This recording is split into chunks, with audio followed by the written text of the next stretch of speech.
अध्याय 911 दिव्य आत्मा। नीले कण वास्तव में नीले विशालकाय सेंटीपीड के रूप में संघनित हो गए, जो हवा में घूमते और फिसलते रहे और अंततः एक छोटे क्रिस्टल जैसे नीले क्रिस्टल में बदल गए, जो जमीन पर गिर गया। नीला क्रिस्टल बहुत छोटा था, एक बूंद के समान, जिसके अंदर एक प्राचीन और रहस्यमय प्रतीक बह रहा था। लिन शेन यह नहीं समझ पाया कि वह रहस्यमय प्रतीक क्या था, लेकिन वह महसूस कर सकता था कि प्रतीक के भीतर अविश्वसनीय ऊर्जा निहित थी। वह चीज़ क्या है? लिन शेन ने उत्सुकता से सोचा, ये जानते हुए कि यह कोई मूल्यवान चीज़ होगी, फिर भी यह निश्चित नहीं था कि यह क्या हो सकती है। ये निश्चित रूप से कोई एबरेंट स्रोत नहीं था। एबरेंट स्रोत को ब्रोकेड चिकन ने चोंच मारकर खा लिया होगा। तो ये बूंद क्या हो सकती है? बूंद जमीन पर गिर गई और उसके अंदर का रहस्यमय प्रतीक नीली रोशनी के साथ चमक उठा, मानो नीली धुंध उसके ऊपर उठ रही हो। ऐसा लग रहा था कि नीला कोहरा वाष्पित हो रहा है, और जैसे जैसे और अधिक कोहरा गायब होता गया, रहस्यमय प्रतीक की चमक भी फीकी पड़ती गई। लिन शेन गुफा के अंदर खड़ा होकर कुछ देर तक देखता रहा। बूंद क्रिस्टल के अंदर का रहस्यमय प्रतीक धीरे धीरे लुप्त होता जा रहा था, जब तक कि वह लगभग अदृश्य नहीं हो गया। दरार।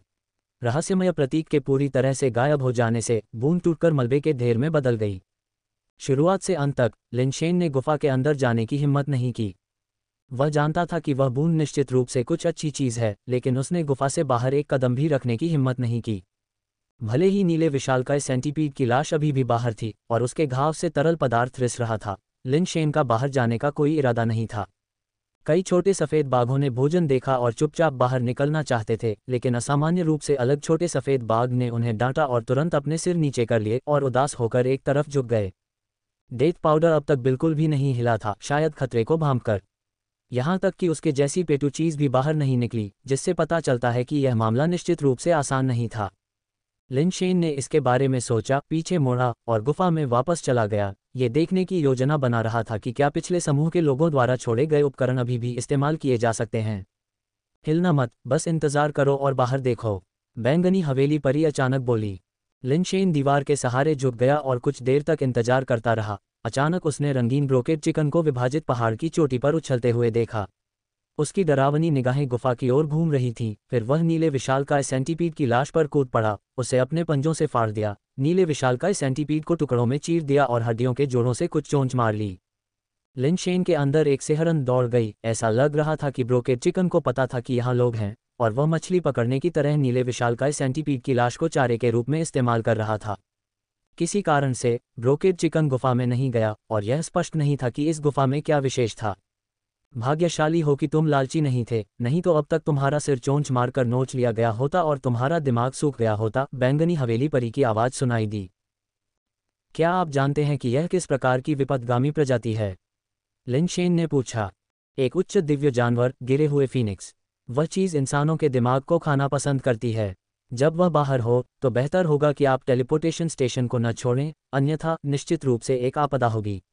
मैंने आपको पहले ही बताया था, आपके पास डैंग परिवार के साथ रहने का इतना अच्छा अवसर था, फिर भी आप इस टूटी हुई जगह पर आने पर अड़े रहे जहां आपको कोई संसाधन नहीं मिल सकता। आप आगे कैसे प्रगति कर सकते हैं? बैंगनी हवेली परी ने एक बार फिर उसे फटकार लगाए। लिन शेन ने उसकी उपेक्षा की और उपकरणों के पास चले गए तथा यह अध्ययन करने लगे कि क्या इन उपकरणों का अभी भी उपयोग किया जा सकता है। क्योंकि वे बहुत पुराने थे, लिन शेन को भी यकीन नहीं था कि क्या ये चीज़ें अभी भी सामान्य रूप से काम करेंगी। सौभाग्य से डैंग कून के गोदाम में लिन शेन ने पहले से ही विभिन्न उपकरणों का उपयोग करना सीख लिया था और उन्हें शुरू करना चुनौतीपूर्ण नहीं था। हालांकि उपकरण पुराने थे, लेकिन उनका प्रदर्शन बुरा नहीं था।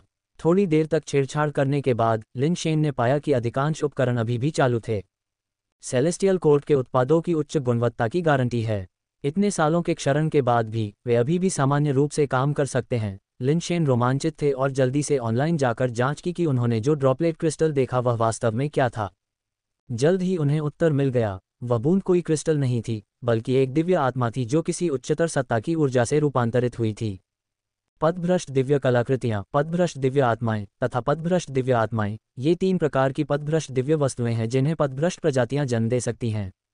लिन शेन को पहले से ही पथभ्रष्ट दिव्य कलाकृति का कार्य पता था। पथभ्रष्ट दिव्य आत्मा पथभ्रष्ट गुण को बढ़ाती है, जबकि पथभ्रष्ट दिव्य आत्मा एक पालतू जानवर के समान रूप ले लेती है। यदि कोई व्यक्ति विचलित दिव्य आत्मा के संपर्क में आ सके, उसके विलुप्त होने से पहले और उसके साथ अनुबंध स्थापित कर सके, तो वह दिव्य आत्मा पालतू से सहायता प्राप्त कर सकता है। दिव्य आत्मा वाले पालतू जानवर कभी नहीं मरते और उनमें उन विचित्र प्रजातियों के समान क्षमताएं होती हैं जिन्होंने उन्हें जन्म दिया है। वे बहुत शक्तिशाली प्रकार के पालतू जानवर हैं। क्या है 100 स्प्लैश तकनीक जिसे फॉलो करती हैं एक्ट्रेस सोनाली सेहगल?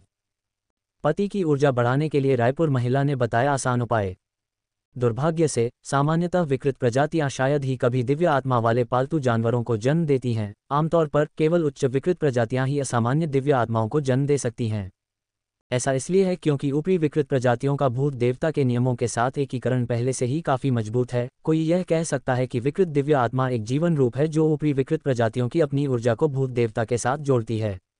उच्च विकृत प्रजातियां स्वयं भी हमलों में दिव्य आत्मा का उपयोग कर सकती हैं, जो उनकी मुख्य क्षमताओं में से एक है। मध्यम विकृत प्रजातियां आमतौर पर विकृत दिव्य आत्मा को जन्म नहीं दे सकती हैं, लेकिन केवल विकृत दिव्य आत्माओं को ही जन्म दे सकती हैं, जो विकृत प्रजातियों की ऊर्जा और भूत भगवान के बीच मिलन का उत्पाद भी हैं। पथभ्रष्ट स्रोत ऐसी चीज है जिसे उच्च, मध्यम और निम्न विकृत प्रजातियों द्वारा जन्म दिया जा सकता है और गुणवत्ता में बहुत भिन्नता होती है। बेहतरीन पथभ्रष्ट दिव्य कलाकृतियां दिव्य आत्माओं और दिव्य आत्माओं जितनी ही मूल्यवान हैं। ये दुख की बात है कि उनकी गुणवत्ता असंगत है। दिव्य आत्माओं और दिव्य आत्माओं के विपरीत, जो तब तक महान है जब तक आप उन्हें प्राप्त कर सकते हैं। दिव्य आत्माएं तो और भी दुर्लभ हैं क्योंकि उन्हें केवल उच्च विकृत प्रजातियों को मारकर ही प्राप्त किया जा सकता है।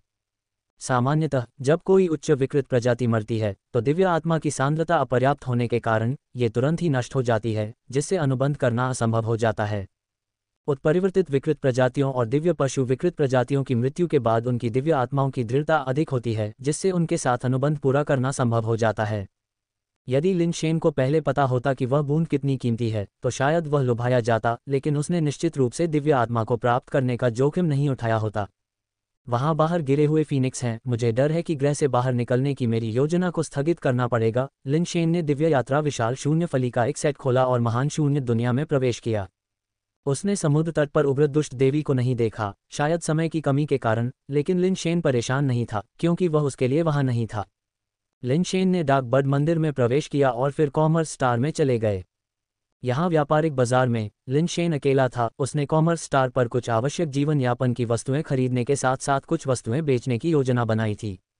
जैसे ही उसने ट्रेडिंग पैनल खोला, उसने कई संदेश देखे। उसने जिवीस, शियाओबाई और होली शील्ड ड्रैगन को सूचीबद्ध किया था, जो पैसे कमाने के लिए चुनौतियों को स्वीकार करने की प्रतीक्षा कर रहे थे।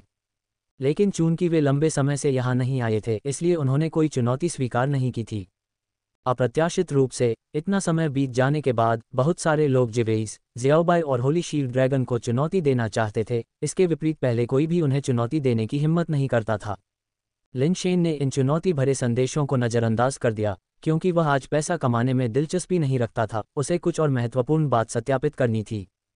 शेन खुद को बेचने की योजना नहीं बना रहा था। वास्तव में वह इस तरह से प्राचीन क्षेत्र में वापस आ सकता था, लेकिन दिव्य न्यायालय में फिर से प्रवेश करना इतना आसान नहीं होगा। प्राचीन क्षेत्र के संसाधन किसी को अधिक से अधिक धर्म राजा बना सकते हैं, और यद्यपि दिव्य न्यायालय में धर्म राजा होना समाज का आधार नहीं माना जाता है, ये वास्तव में कुछ विशेष नहीं है। लिन शेन अभी भी आगे बढ़ने के लिए दिव्य न्यायालय के संसाधनों का उपयोग करना चाहता है। केवल मजबूत बनकर ही वह दिव्य न्यायालय की शक्ति का सामना कर सकता है। अन्यथा एक बार जब उसके आसपास के लोग एक एक करके ऊपर उठेंगे और दिव्य न्यायालय में प्रवेश करेंगे तो उनका भाग्य अकल्पनीय होगा। दिव्य न्यायालय के भीतर प्राचीन क्षेत्र के लोगों के दुखद अनुभवों को जानते हुए लिन शेन को आगे की योजना बनानी पड़ी। अब चूंकि उसे दिव्य न्यायालय में आधिकारिक दर्जा प्राप्त हो चुका था, इसलिए वह इस पहचान का उपयोग कई काम करने और कई लोगों की मदद करने के लिए कर सकता था।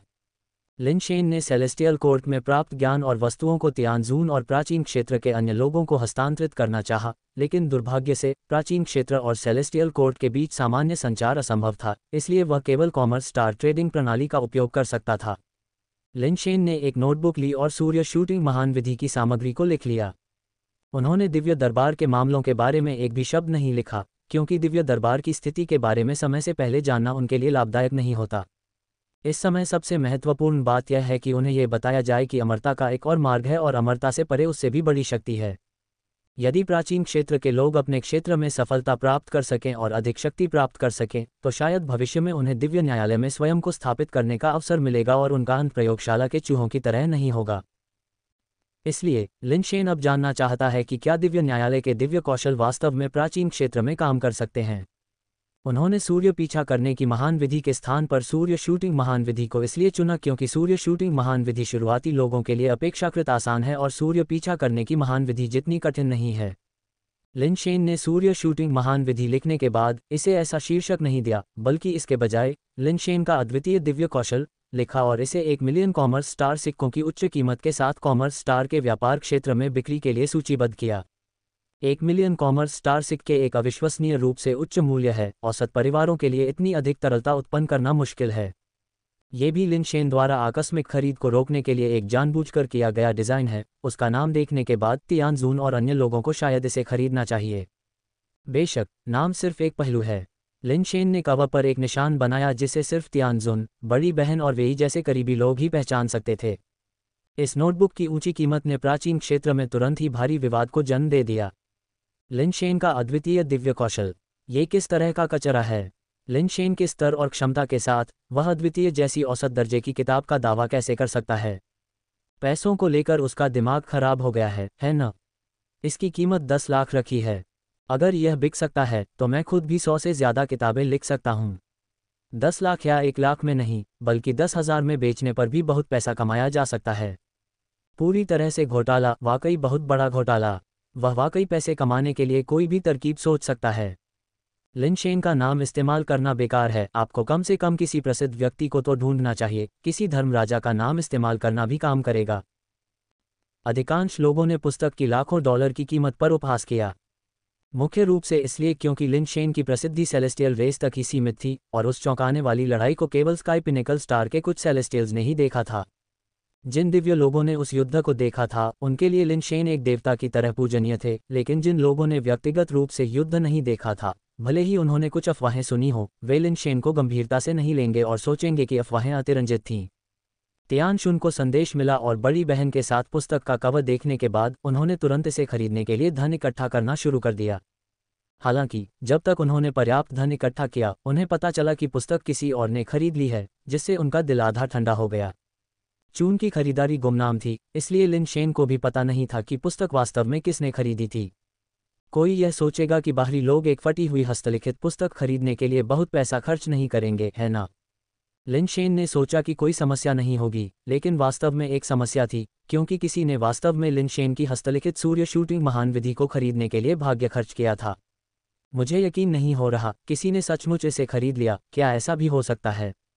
लिन शेन की रचनाएं लाखों में बिक रही हैं। क्या दुनिया पागल हो गई है? ये स्पष्ट रूप से एक प्रचार है, जबरदस्त प्रचार। मुझे लगता है कि उन्होंने खुद ही किसी को इसे खरीदने के लिए कहा था और इसके बाद वे निश्चित रूप से इसकी दूसरी प्रति भी बेचेंगे। यही असली आकर्षण है, ये तो बस एक चारा है। वेब से ZERGNET द्वारा संचालित 2025 ग्रैमी अवार्ड्स में सबसे खराब कपड़े पहने सितारे। हिटलर के बारे में उलझा हुआ सच जिसका सामना करना कठिन है। क्या वह व्यक्ति जो किताब खरीद चुका है आकर कुछ बता सकता है? इसमें वास्तव में क्या लिखा है? अल्पविराम। वहाँ जिज्ञासु लोग, षड्यंत्र सिद्धांतकार और लिन शेन की तीखी आलोचना करने वाले लोग भी थे। लिन शेन बस ये चाहता था कि तियानशुन और अन्य लोग सूर्य शूटिंग महान विधि की इस पुस्तक को देखें, ताकि वे दिव्य न्यायालय की शक्ति प्रणाली को बेहतर ढंग से समझ सकें और ये देखने की कोशिश करें कि क्या वे आगे बढ़ सकते हैं। उसने उम्मीद नहीं की थी कि इससे इतना हंगामा मच जाएगा। जब लिन शेन का अद्वितीय दिव्य कौशल 10 लाख की आसमान छूती कीमत पर बिका, तो व्यापार क्षेत्र में विभिन्न हस्तलिखित दिव्य मैनुअल दिखाई देने लगे, जिनकी कीमत एक कॉमर्स स्टार कॉइन से लेकर लाखों तक थी। कुछ लोगों ने लिन शेन के नाम की नकल की और उसे लिन शेन का अद्वितीय दिव्य कौशल कहा, जबकि अन्य लोगों ने लिन शेन से अधिक प्रसिद्ध नाम खोज लिए, जैसे DS बड़ीई का अद्वितीय दिव्य कौशल, फलां राजा का अद्वितीय दिव्य कौशल इत्यादि, जिससे कई विकल्प सामने आए। कुछ लोगों ने दावा किया कि उन्होंने प्रामाणिक लिन शेन के अद्वितीय दिव्य कौशल को खरीदने के लिए एक बड़ी रकम खर्च की, इसकी प्रतिलिपि बनाई और निवेश की भरपाई के लिए इसे 1 लाख वाणिज्य स्टार सिक्कों में बेच दिया और वादा किया कि केवल एक ही प्रति बेची जाएगी। अपेक्षित या अप्रत्याशित, कॉमर्स स्टार ट्रेडिंग प्लेटफॉर्म में सभी प्रकार के राक्षस और भूत थे। कोई सबसे बड़ा घोटाला नहीं था, केवल बड़े घोटाले थे। लिन शेन के अद्वितीय दिव्य कौशल का वास्तविक क्रेता उस समय एक नोटबुक पकड़े हुए था, जिसकी खराब दिखने वाली लिखावट ने उसकी गहरी दिलचस्पी को आकर्षित किया। लिन शेन ने पहले ही रास्ता बना दिया है, मुझे भी जल्दी से उसका अनुसरण करना चाहिए। अमरता की ओर बढ़ने का समय आ गया है। मैं इस बात को लेकर झिझक रही थी कि कौन सा रास्ता अपनाऊं, लेकिन अब झिझकने की कोई ज़रूरत नहीं है। DS बड़ीई की आंखें धीरे धीरे स्थिर हो गईं। वह व्यक्ति जिसने लिन शेन के अद्वितीय दिव्य कौशल को खरीदने के लिए भाग्य खर्च किया, वह कोई और नहीं बल्कि सर्वोच्च कबीले से डीएस बड़ी ई था। डीएस बड़ी ई ने इसे पढ़ा और उस पर विश्वास कर लिया। मूल रूप से उन्होंने अमरता के मार्ग पर चलने की योजना बनाई थी, लेकिन इस गुप्त मैनुअल को पढ़ने के बाद डीएस बड़ी ई ने अपना विचार बदल दिया और पुस्तक में वर्णित मार्ग का अनुसरण करने का निर्णय लिया। फिर भी डीएस बड़ी ई ने सूर्य प्रहार महान विधि को हूबहू दोहराने की योजना नहीं बनाई थी। वह भूत देवता के मार्ग का अनुसरण करना चाहता था, न कि सूर्य प्रहार महान विधि के मार्ग का। मैं अपने भीतर सहज हूँ, अपने आप में भगवान बन गया हूँ, दूसरों के दर्शन की क्या जरूरत है। मैं भगवान हूँ और भगवान मैं हूँ। डीएस बड़ी ई ने ईश्वरत्व की ओर आत्मदर्शन का मार्ग बनाते हुए स्वयं में एक दिव्य कौशल का निर्माण करने की कोशिश की। इस दिन तारों वाले आकाश में अचानक एक अवास्तविक ब्रह्मांडीय इंद्रधनुषी प्रकाश दिखाई दिया, जो विचित्र रूप से आकाशगंगा में डीएस बड़ी ई के सदृश रूप में परिवर्तित हो गया, भगवान जैसा, दानव जैसा, संत जैसा, बुद्ध जैसा। इसकी अद्वितीय शक्ति ने पूरे ब्रह्मांड को चौंका दिया। डीएस बड़ी ई अमर हो गई है। लेकिन यह क्या है? जिन लोगों ने डीएस बड़ी ई को लक्ष्य के रूप में देखा, उनके चेहरों पर आश्चर्य के भाव थे। पीछा अध्याय 993। क्रिस्टिन ने ब्रह्मांडीय इंद्रधनुषी रोशनी को देखा जो डीएस बड़ी ई के चेहरे में बदल गई थी। उसकी नज़र तलवार की तरह तेज थी। उसे कुछ असामान्य महसूस हुआ। उसे पता था कि डीएस बड़ी ई ने एक असाधारण रास्ता तय किया है, फिर भी उसे नहीं पता था कि यह कौन सा रास्ता था। क्रिस्टिन खड़ा हुआ और हवा में उड़कर ट्रांसमिशन स्टेशन की ओर बढ़ गया। वह डीएस बड़ी ई से व्यक्तिगत रूप से मिलना चाहता था, ताकि अपनी आंखों से देख सके कि डीएस बड़ी ई ने वास्तव में किस तरह का रास्ता अपनाया है। सर्वोच्च कुल के कई बुजुर्ग इस दृश्य को देखकर आश्चर्यचकित भी हुए और प्रसन्न भी हुए। उन्होंने शुरू में सोचा था कि डीएस बड़ी ई इतनी जल्दी अमरता तक नहीं पहुंच पाएगा, क्योंकि उसे अभी तक अमरता के लिए अपना रास्ता खोजना था और सच्चे अमर नियमों में महारत हासिल करने का कोई भरोसा नहीं था। सभी का मानना था कि डीएस बड़ी ई अवश्य ही धर्मराजा बनेगा, बस ऐसा होने से पहले उस वंश के पुराने धर्मराजा का निधन होना आवश्यक था।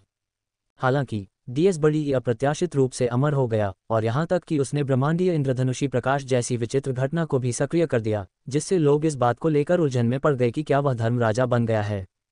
अधिकांश लोगों का मानना था कि डीएस बड़ी ई शायद धर्मराजा नहीं बन पाए, क्योंकि भले ही ब्रह्मांडीय इंद्रधनुषी प्रकाश की घटना जादुई थी, लेकिन अमर मुकुट की कोई उपस्थिति नहीं थी। अमर मुकुट के बिना स्वाभाविक रूप से कोई धर्मराजा नहीं बन सकता था। कितनी अफसोस की बात है। डीएस बड़ी ई में इतनी महान क्षमता थी। बहुत जल्दबाजी। उसे इंतजार करना चाहिए था, पहले ये निर्धारित करने के लिए कि क्या इस वंश का कोई अमर राजा मौजूद है। कुछ लोग सहानुभूति रखते थे, अन्य लोग दुर्भाग्य में आनंद लेते थे। लू रान को भी अपने शिष्य के लिए दुख हुआ। कॉस्मिक रेनबो लाइट हालांकि दुर्लभ थी, लेकिन इसमें कोई खास प्रभाव नहीं था, अमर मुकुट के महत्व से बहुत दूर। लेकिन चूंकि डीएस बड़ी ई ने पहले ही यह कदम उठा लिया था, इसलिए आगे कुछ कहने की आवश्यकता नहीं थी। भले ही वह धर्मराजा न हो, डीएस बड़ी ई अनिवार्य रूप से ब्रह्मांड में सर्वोच्च अस्तित्वों में से एक बन जाएगा। धमाका। जब सभी ने सोचा कि ब्रह्मांडीय इंद्रधनुषी प्रकाश के लुप्त हो जाने के कारण ये घटना समाप्त हो गई है, तो उस स्थान पर अचानक बिजली गिरी, तथा ठीक उसी स्थान पर गिरी जहां डीएस बड़ी ई स्थित थी। बिजली की बौछार के नीचे सब कुछ झुलसकर धरती में बदल गया। डीएस बड़ी ई हवा में ऊपर उठा, बिजली के खिलाफ ऊपर की ओर बढ़ा, शून्य में खड़ा था जबकि बिजली के बोल्ट लगातार उस पर वार कर रहे थे। मृत्यु क्लेश। भीड़ ने भयभीत होकर चिल्लाया। प्राचीन काल से लेकर आज तक किसी ने भी ऐसी बात नहीं देखी थी। जो व्यक्ति अभी अभी अमरत्व को प्राप्त हुआ हो, वह मृत्यु क्लेश को कैसे उत्पन्न कर सकता है? नहीं, ये गलत है। मृत्यु क्लेश का प्रकाश निराकार और छायाहीन है, बाहरी लोगों के लिए अदृश्य। ये केवल मृत्यु क्लेश नहीं है। लू रैन की निगाह सटीक थी, क्योंकि वह शून्य में डीएस बड़ी ई को गौर से देख रही थी। सफ़ेद वस्त्र पहने डीएस बड़ी ई शून्य में खड़े थे, उनके चारों ओर असंख्य तारे टिमटिमा रहे थे। उनके हाथ में कोई चीज़ थी जो किताब जैसी दिख रही थी, लेकिन टिमटिमाती बिजली के नीचे ये स्पष्ट नहीं था कि वह कौन सी किताब थी। गड़गड़ाहट। शून्य में दरारें बड़ी हो गईं और एक अत्यंत भव्य अमर द्वार उभरा, जो असंख्य ब्रह्मांडीय बिजली से लिपटा हुआ था और धीरे धीरे दुनिया के सामने साकार हो गया। स्वर्गीय न्यायालय के द्वार। कई शीर्ष शक्तिशाली लोगों ने दिव्य न्यायालय के द्वारों को देखकर अविश्वास के भाव प्रकट किए। एक के बाद एक मृत्यु के कष्टों को पार करना स्वर्ग में चढ़ने के समान कठिन था, और दिव्य न्यायालय के द्वारों को जागृत करना एक ऐसा कार्य था जिसे केवल शीर्ष धर्मराजा ही कर सकते थे। डीएस बड़ी ई, जो अभी अभी अमर हुई थी, ने न केवल मृत्यु संकट को प्रारंभ किया था, बल्कि दिव्य न्यायालय के द्वार भी खोले थे, जो एक अविश्वसनीय उपलब्धि थी, जो युगों युगों में अभूतपूर्व थी। ये कैसे संभव है? लू रैन भी हैरान थी। वह विश्वास नहीं कर पा रही थी कि डीएस बड़ी ई दिव्य न्यायालय के द्वार को बुलाने में सक्षम थी।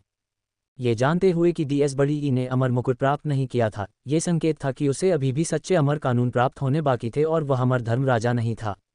ऐसी स्थिति के साथ हाल ही में स्वर्गारोहण पर मृत्यु क्लेश का आह्वान करना एक बात थी, लेकिन दिव्य न्यायालय के द्वार खोलना भी किसी की कल्पना से परे था। दिव्य न्यायालय के द्वार शून्य से पूरी तरह उभर आए और जेड स्तरों की एक श्रृंखला नीचे उतरी, जो एक सीढ़ी में परिवर्तित हो गई, जो स्वर्ग तक पहुंच गई, डीएस बड़ी ई के पैरों तक पहुंच गई। हर कोई इस दृश्य को देख रहा था, कुछ लोग तो दिव्य न्यायालय के दृश्य का लाइव स्ट्रीमिंग भी कर रहे थे, जिससे पूरे ब्रह्मांड के लिए इस विचित्र और अनोखे क्षण को देखना लगभग संभव हो गया। जब सम्राट तियानशू ने अमर द्वार को उग्रता से तोड़ दिया तो वहां सिग्नल अवरुद्ध हो गया और बहुत अधिक लोगों ने इसे नहीं देखा। इस बार ये वस्तुतः एक ब्रह्मांड व्यापी लाइव स्ट्रीम था। हर कोई डीएस बड़ी ई और सेलेस्टियल कोर्ट के महान द्वार को देख रहा था, जबकि क्रिस्टिन भी चोंगाओ स्टार पर पहुंची थी, मध्य हवा में तैरते हुए, डीएस बड़ी ई की ओर चिल्लाते हुए, डीएस बड़ी ई, मैंने अभी तक आपसे लड़ाई भी नहीं की है, आप ऐसे ही कैसे जा सकते हैं, मेरे पास वापस आओ। डीएस बड़ी ई ने अपना सिर घुमाकर क्रिस्टिन की ओर देखा, हल्के से मुस्कुराया, कुछ नहीं कहा और बस अपने हाथ में पकड़ी हुई वस्तु को फेंक दिया। तारों की तरह टिमटिमाती रोशनी में लिपटी हुई वह वस्तु क्रिस्टिन की ओर उड़ी और तुरंत उसके सामने आ गई। क्रिस्टिन ने तेजी से उस वस्तु को अपने हाथ में पकड़ लिया। जब उसने उसे करीब से देखा तो वह थोड़ा हैरान हुआ। इस समय क्रिस्टिन के बगल में उड़ता हुआ कोई व्यक्ति लाइव स्ट्रीमिंग कर रहा था और अचानक हर कोई स्पष्ट रूप से देख सकता था कि क्रिस्टिन ने अपने हाथ में जो पकड़ा था वह लिन शेन का अद्वितीय दिव्य कौशल था। हे भगवान, जिस व्यक्ति ने लिन शेन का अद्वितीय दिव्य कौशल खरीदा था वह डीएस बड़ी ई निकला। डीएस बड़ी ई अचानक अमरता की ओर बढ़ गई और यहाँ तक कि उसने मृत्यु आपदा और अमर द्वार को भी आकर्षित किया। क्या ये लिन शेन के अद्वितीय दिव्य कौशल के कारण हो सकता है? रायपुर कॉलेज स्टूडेंट ने ढूंढा सफेद दाग का ये नेचुरल समाधान। कांतिमय त्वचा चाहते हैं? ऐसा करें। लिन शेन ने अंदर क्या लिखा था? ये लिन शेन का अद्वितीय दिव्य कौशल क्या है? जल्दी करो और इसे खोलकर देखो। जबकि बाकी सभी लोग चिंतित थे, क्रिस्टिन ने इसे खोलने का इरादा नहीं किया। इसके बजाय वह बस जेड लेवल के सामने डीएस बड़ी ई को घूरता रहा। ऐसा लग रहा था कि वह हैरान था कि उसका क्या मतलब था। जब आप पढ़ना समाप्त कर लेंगे तो आप स्वाभाविक रूप से समझ जाएंगे, डीएस बड़ी ई ने कहा। लिन शेन पहले ही हमसे बहुत आगे निकल चुका है। मुझे उसके नक्शे कदम पर चलना चाहिए और उसे पकड़ना चाहिए। ये कहने के बाद डीएस बड़ी ई ने और अधिक समय नहीं बिताया और जेड लेवल पर कदम रखा। बिजली और आग ने मिलकर सफ़ेद वस्त्र पहने डीएस बड़ी ई को अपनी चपेट में ले लिया। आग की लपटें उठ रही थीं, बिजली चमक रही थी, फिर भी ये सब डीएस बड़ी ई के बढ़ते कदमों को रोकने में असमर्थ थे। वह जेड लेवल पर कदम दर कदम आगे बढ़ता गया, उसके शरीर की तारों की रोशनी और भी तेज होती गई और वह सेलेस्टियल कोर्ट के गेट तक पहुंच गया। गरजने वाली आग इतनी तेज थी कि उसने सबकी आंखें चौंधिया दीं। धमाका! एक दानव देवता जैसी आकृति ने एक धुंधली रोशनी के साथ सभी ब्रह्मांडीय वज्रअग्नि को बाहर निकाल दिया, दिव्य न्यायालय के द्वार को खोल दिया और डीएस बड़ी ई प्रकाश और छाया में लिपटी हुई, बिना पीछे देखे, बिना किसी लगाव के और बिना किसी डर के, बस ऐसे ही द्वार से अंदर चली गई। गड़गड़ाहट! द्वार बंद हो गया, धीरे धीरे शून्य में लुप्त होता गया, अंततः गायब हो गया और शून्य में दरार भी बिना किसी निशान के गायब हो गई। कई लोग अभी भी सदमे में थे। दिव्य न्यायालय के द्वार से उत्पन्न विस्मय सामान्य लोगों की कल्पना से परे था। हालांकि अन्य लोगों ने अपनी ज्वलंत निगाहें क्रिस्टिन के हाथ में लिन शेन के अद्वितीय दिव्य कौशल की ओर घुमा दीं। यदि पहले कुछ लोगों ने इस पुस्तक का उपहास किया था तो अब कोई भी उस तरह से नहीं सोचेगा। डीएस बड़ी ई को नीलामी में वह पुस्तक जीते हुए 2 दिन भी नहीं हुए थे, फिर भी वह अमरता की ओर बढ़ गया था, मृत्यु आपदा का सामना कर रहा था और दिव्य न्यायालय के द्वार को तोड़ चुका था। इनमें से प्रत्येक घटना अभूतपूर्व थी और ऐसा प्रतीत होता है कि इसका स्रोत लिन शेन का अद्वितीय दिव्य कौशल था। लालची आंखें इस साधारण सी दिखने वाली डायरी पर टिकी, बलपूर्वक जब्ती। इससे पहले कि वे लालची लोग कोई कदम उठा पाते, चोंगगांव स्टार के भीतर कानून की भयावह लहरें उठने लगीं। कानून की इन लहरों ने किसी को नुकसान नहीं पहुंचाया, लेकिन उन्होंने उन लालची लोगों को अदृश्य रूप से डरा दिया। इसलिए किसी ने भी क्रिस्टिन पर हमला करने और लिन शेन के अद्वितीय दिव्य कौशल को छीनने की हिम्मत नहीं की। सिर्फ इसलिए कि किसी ने हमला करने की हिम्मत नहीं की, इसका मतलब यह नहीं था कि लालच गायब हो जाएगा। पूरे ब्रह्मांड से लालची निगाहें क्रिस्टिन के हाथों में मौजूद किताब पर टिकी हुई थीं। यह एक ऐसा कौशल था जिसने डीएस बड़ी ई को, जिसे अभी अभी अमर के पद पर पदोन्नत किया गया था, घातक संकट को तोड़ने और अमर आरोहण द्वार के माध्यम से स्वर्गीय न्यायालय में चढ़ने की अनुमति दी थी। वे प्राचीन अमर स्तर के अवशेष अब पश्चाताप से भरे हुए हैं। यदि उन्हें पहले से लिन शेन के अद्वितीय दिव्य कौशल के प्रभाव का पता होता तो वे इसे न केवल 1 मिलियन कॉमर्स स्टार सिक्कों के लिए बल्कि 5 या 10 मिलियन के लिए भी खरीदने के लिए लड़ सकते थे। ऐसा दिव्य कौशल, अगर वे इसे प्राप्त कर सकते तो घातक संकट उन्हें कैसे परेशान कर सकता था। कम से कम कुछ समय के लिए उन्हें इसे पार करने के बारे में चिंता करने की जरूरत नहीं होगी। अब क्रिस्टिन से लिन शेन का अद्वितीय दिव्य कौशल छीनना आसान नहीं था। चोंगगांव स्टार पर सर्वोच्च कबीले के दुर्जय लोगों की सुरक्षा और क्रिस्टिन के वहां वापस आने पर दीमन जनजाति की सुरक्षा के साथ साधारण अमर लोगों के लिए इन दो जनजातियों से कुछ भी छीनना असंभव था। क्रिस्टिन पुस्तक के महत्व से भली भांति परिचित था और वह मानव स्वभाव की परीक्षा नहीं लेना चाहता था, इसलिए उसने डीमन स्टार पर वापस टेलीपोर्ट होने का विकल्प चुना। जैसे ही क्रिस्टिन दीमन जनजाति में वापस लौटा, उसने जनजाति के लालची सम्राट और अभिमानी सम्राट को पहले से ही टेलीपोर्ट स्टेशन के बाहर खड़े देखा, जिससे क्रिस्टिन के चेहरे के हाव भाव बदल गए। कोई भी यह समझ सकता था कि ये दो सामान्यतः मायावी सम्राट अचानक यहाँ प्रकट हो गए थे, इससे ये स्पष्ट था कि वे किस लिए आए थे। क्रिस्टिन, लिन शेन का अद्वितीय दिव्य कौशल बहुत महत्वपूर्ण है, मैं तुम्हारी पूरी तरह से रक्षा करूंगा, मेरे साथ वापस आओ। लालच सम्राट ने अपने हाथ को बड़े गर्व से लहराते हुए कहा। उसकी आस्तीन एक अद्वितीय बवंडर का निर्माण कर रही थी जिसका लक्ष्य क्रिस्टिन को अपनी ओर खींचना था। गुलाबी कवच क्रिस्टिन के शरीर के चारों ओर लिपटा हुआ था और गुलाबी तलवार कलाकृति भी उसके हाथ में दिखाई दी, जिसमें चमकदार गुलाबी तलवार की रोशनी निकल रही थी। केवल निर्वाण स्तर पर क्रिस्टिन निर्वाण के प्रकाश से लालच सम्राट के बवंडर को साफ साफ काटने में कामयाब रही। उनका दिव्य पृथक्करण प्रकाश वास्तव में बहुत शक्तिशाली था। निर्वाण स्तर में विनाशकारी शक्ति के संदर्भ में लिन शेन को छोड़कर संभवतः कोई भी ऐसा नहीं था जो उनसे मेल खा सके। अपने ही द्वारा लापरवाही से किया गया प्रहार क्रिस्टिन द्वारा विफल होते देखकर, हालांकि यह किसी भी कानून का उपयोग किए बिना किया गया एक सामान्य प्रहार था, फिर भी लालच सम्राट थोड़ा सा चौंक गया। लालच सम्राट जैसे धर्मराजा स्तर के शक्तिशाली प्राणी की नज़र में अमर लोग कचरे से अलग नहीं थे। एकमात्र निर्वाण प्राणी से निपटना आसान होना चाहिए था। क्रिस्टिन उसके आकस्मिक प्रहार को तोड़ने में सक्षम थी, इसलिए इसमें कोई आश्चर्य नहीं कि लालच सम्राट थोड़ा आश्चर्यचकित हुआ। ये देखकर अभिमानी राजा ने ठंडे स्वर में मजाक उड़ाया, लालची बूढ़े भूत, तुम ऐसी चालों को सुरक्षा कहते हो? एक साथी राजा के रूप में मैं भी तुम्हारे लिए शर्मिंदा हूं। इससे तुम्हारा कोई लेना देना नहीं है। लालची सम्राट ने एक बदसूरत अभिव्यक्ति के साथ उत्तर दिया, एक बार फिर से वार किया, जो पहले वाले से काफी अलग था। लालची कानून अत्यंत विचित्र था, जिसने एक ऐसा भंवर बनाया जो सब कुछ निगल गया और लगभग क्रिस्टिन को भी अपने में समाहित करने वाला था। क्रिस्टिन की पवित्र तलवार ने भयंकर वार किया, जिससे तलवार की गुलाबी रोशनी निकली जो शून्य को चीरने में सक्षम थी, जो भंवर में पूरी तरह से बेकार थी। इसके बजाय इसे निगल लिया गया। जैसे ही क्रिस्टिन को निगला जाने वाला था, अचानक प्रकाश का एक अत्यंत शक्तिशाली विस्फोट हुआ जो भंवर से टकराया और उसमें समा गया। फिर भी प्रकाश अंतहीन लग रहा था। चाहे भंवर कितना भी निगल जाए, प्रकाश बिल्कुल कम नहीं हुआ, बल्कि बिना रुके बढ़ता रहा। जैसे ही भंवर ने अक्षय प्रकाश को निगल लिया, उसके पास अब क्रिस्टिन को निगलने की कोई अतिरिक्त शक्ति नहीं बची। अभिमानी, क्या तुम्हें मुझसे प्रतिस्पर्धा करनी है? लालची सम्राट ने ठंडे स्वर में कहा और प्रकाश के उस छोर की ओर देखने लगा जहां अभिमानी सम्राट स्पष्ट रूप से खड़ा था। तुम्हारा क्या मतलब है? तुम्हारे साथ प्रतिस्पर्धा करनी चाहिए। लिन शेन का अद्वितीय दिव्य कौशल तुम्हारा अधिकार नहीं है। तुम इस पर क्यों हकदार हो जबकि मैं नहीं? अभिमानी सम्राट ने गर्व से जवाब दिया। ठीक है, आप विजेता का फैसला करना चाहते हैं तो ऐसा ही करें। लालच सम्राट कानून के साथ भड़क उठा और सब कुछ निगलने वाला भंवर और भी भयानक हो गया। अहंकारी सम्राट भी पीछे नहीं रह सका, उसकी चमक फूट पड़ी। लालची सम्राट के भक्षण की परवाह किए बिना, मानो वह अंतहीन हो। दो शक्तिशाली ताकतों के बीच द्वंद्व के बीच फंसी क्रिस्टिन ने पुरजोर प्रतिरोध किया, लेकिन वह बच नहीं सकी। यदि दोनों शक्तिशाली लोगों को उस गुप्त पुस्तक को नुकसान पहुंचाने का डर न होता तो क्रिस्टिन की स्थिति और भी अधिक खतरनाक होती। क्रिस्टिन अपने दिल में जानता था कि डीएस बड़ी ई का दिव्य न्यायालय में शारीरिक प्रवेश का महान कार्य आश्चर्यजनक रूप से प्रभावशाली था, जिसने लिन शेन के अद्वितीय दिव्य कौशल को अकल्पनीय ऊंचाई तक पहुंचा दिया। यहाँ तक कि धर्मराजा स्तर के शक्तिशाली लोग भी इस पुस्तक पर लार टपकाते थे।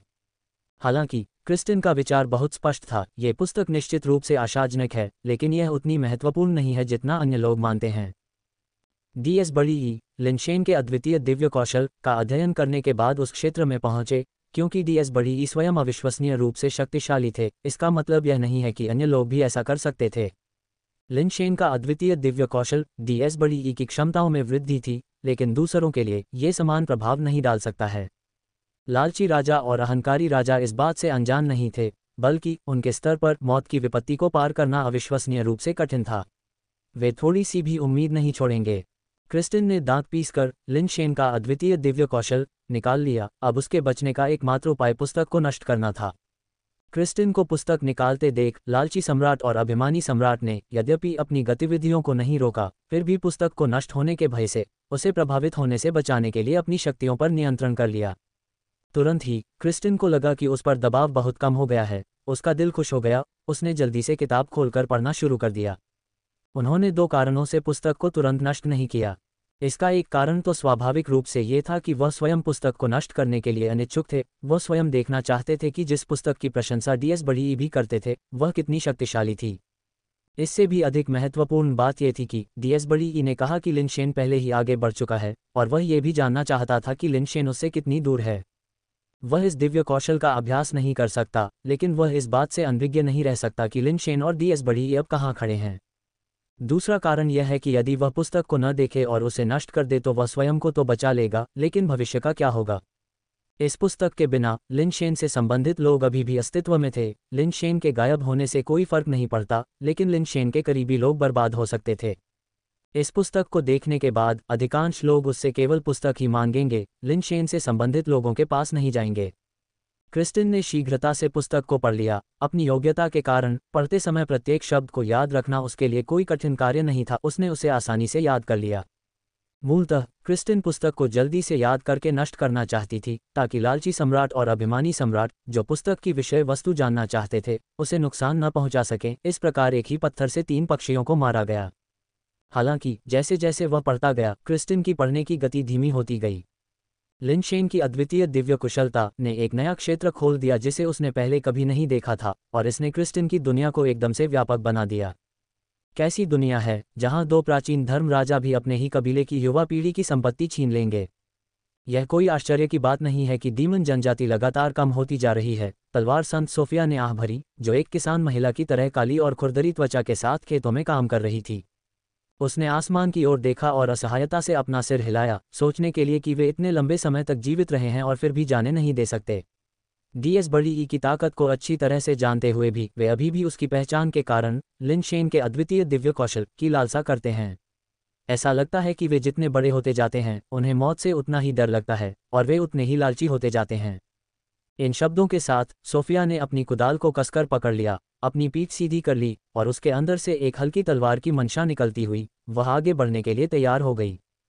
क्रिस्टिन उसका अंतिम शिष्य था। वह कैसे चुपचाप खड़ी होकर उसके भाग्य की अनदेखी कर सकती थी। भले ही वे 2 धर्मराजा थे, फिर भी वह उसकी शिष्या सोफिया का शिष्य था। धर्मराजा हो या न हो, उन्हें उसकी जान लेने का कोई अधिकार नहीं था। जैसे ही सोफिया स्वर्ग की चुनौती का सामना कर ऊपर चढ़ने के लिए तैयार हुई, उसने अचानक ऊपर आकाश में एक असाधारण परिवर्तन देखा। क्रिस्टिन के शरीर पर कानून की लहरें उभरने लगीं और वे और अधिक मजबूत होती गईं। अमर बनने के लिए। इस समय सोफिया थोड़ा चौंकी। जब क्रिस्टिन को उसके शरीर से संबंधित समस्याएं होने लगी तो उसने उसे अपना शिष्य बना लिया।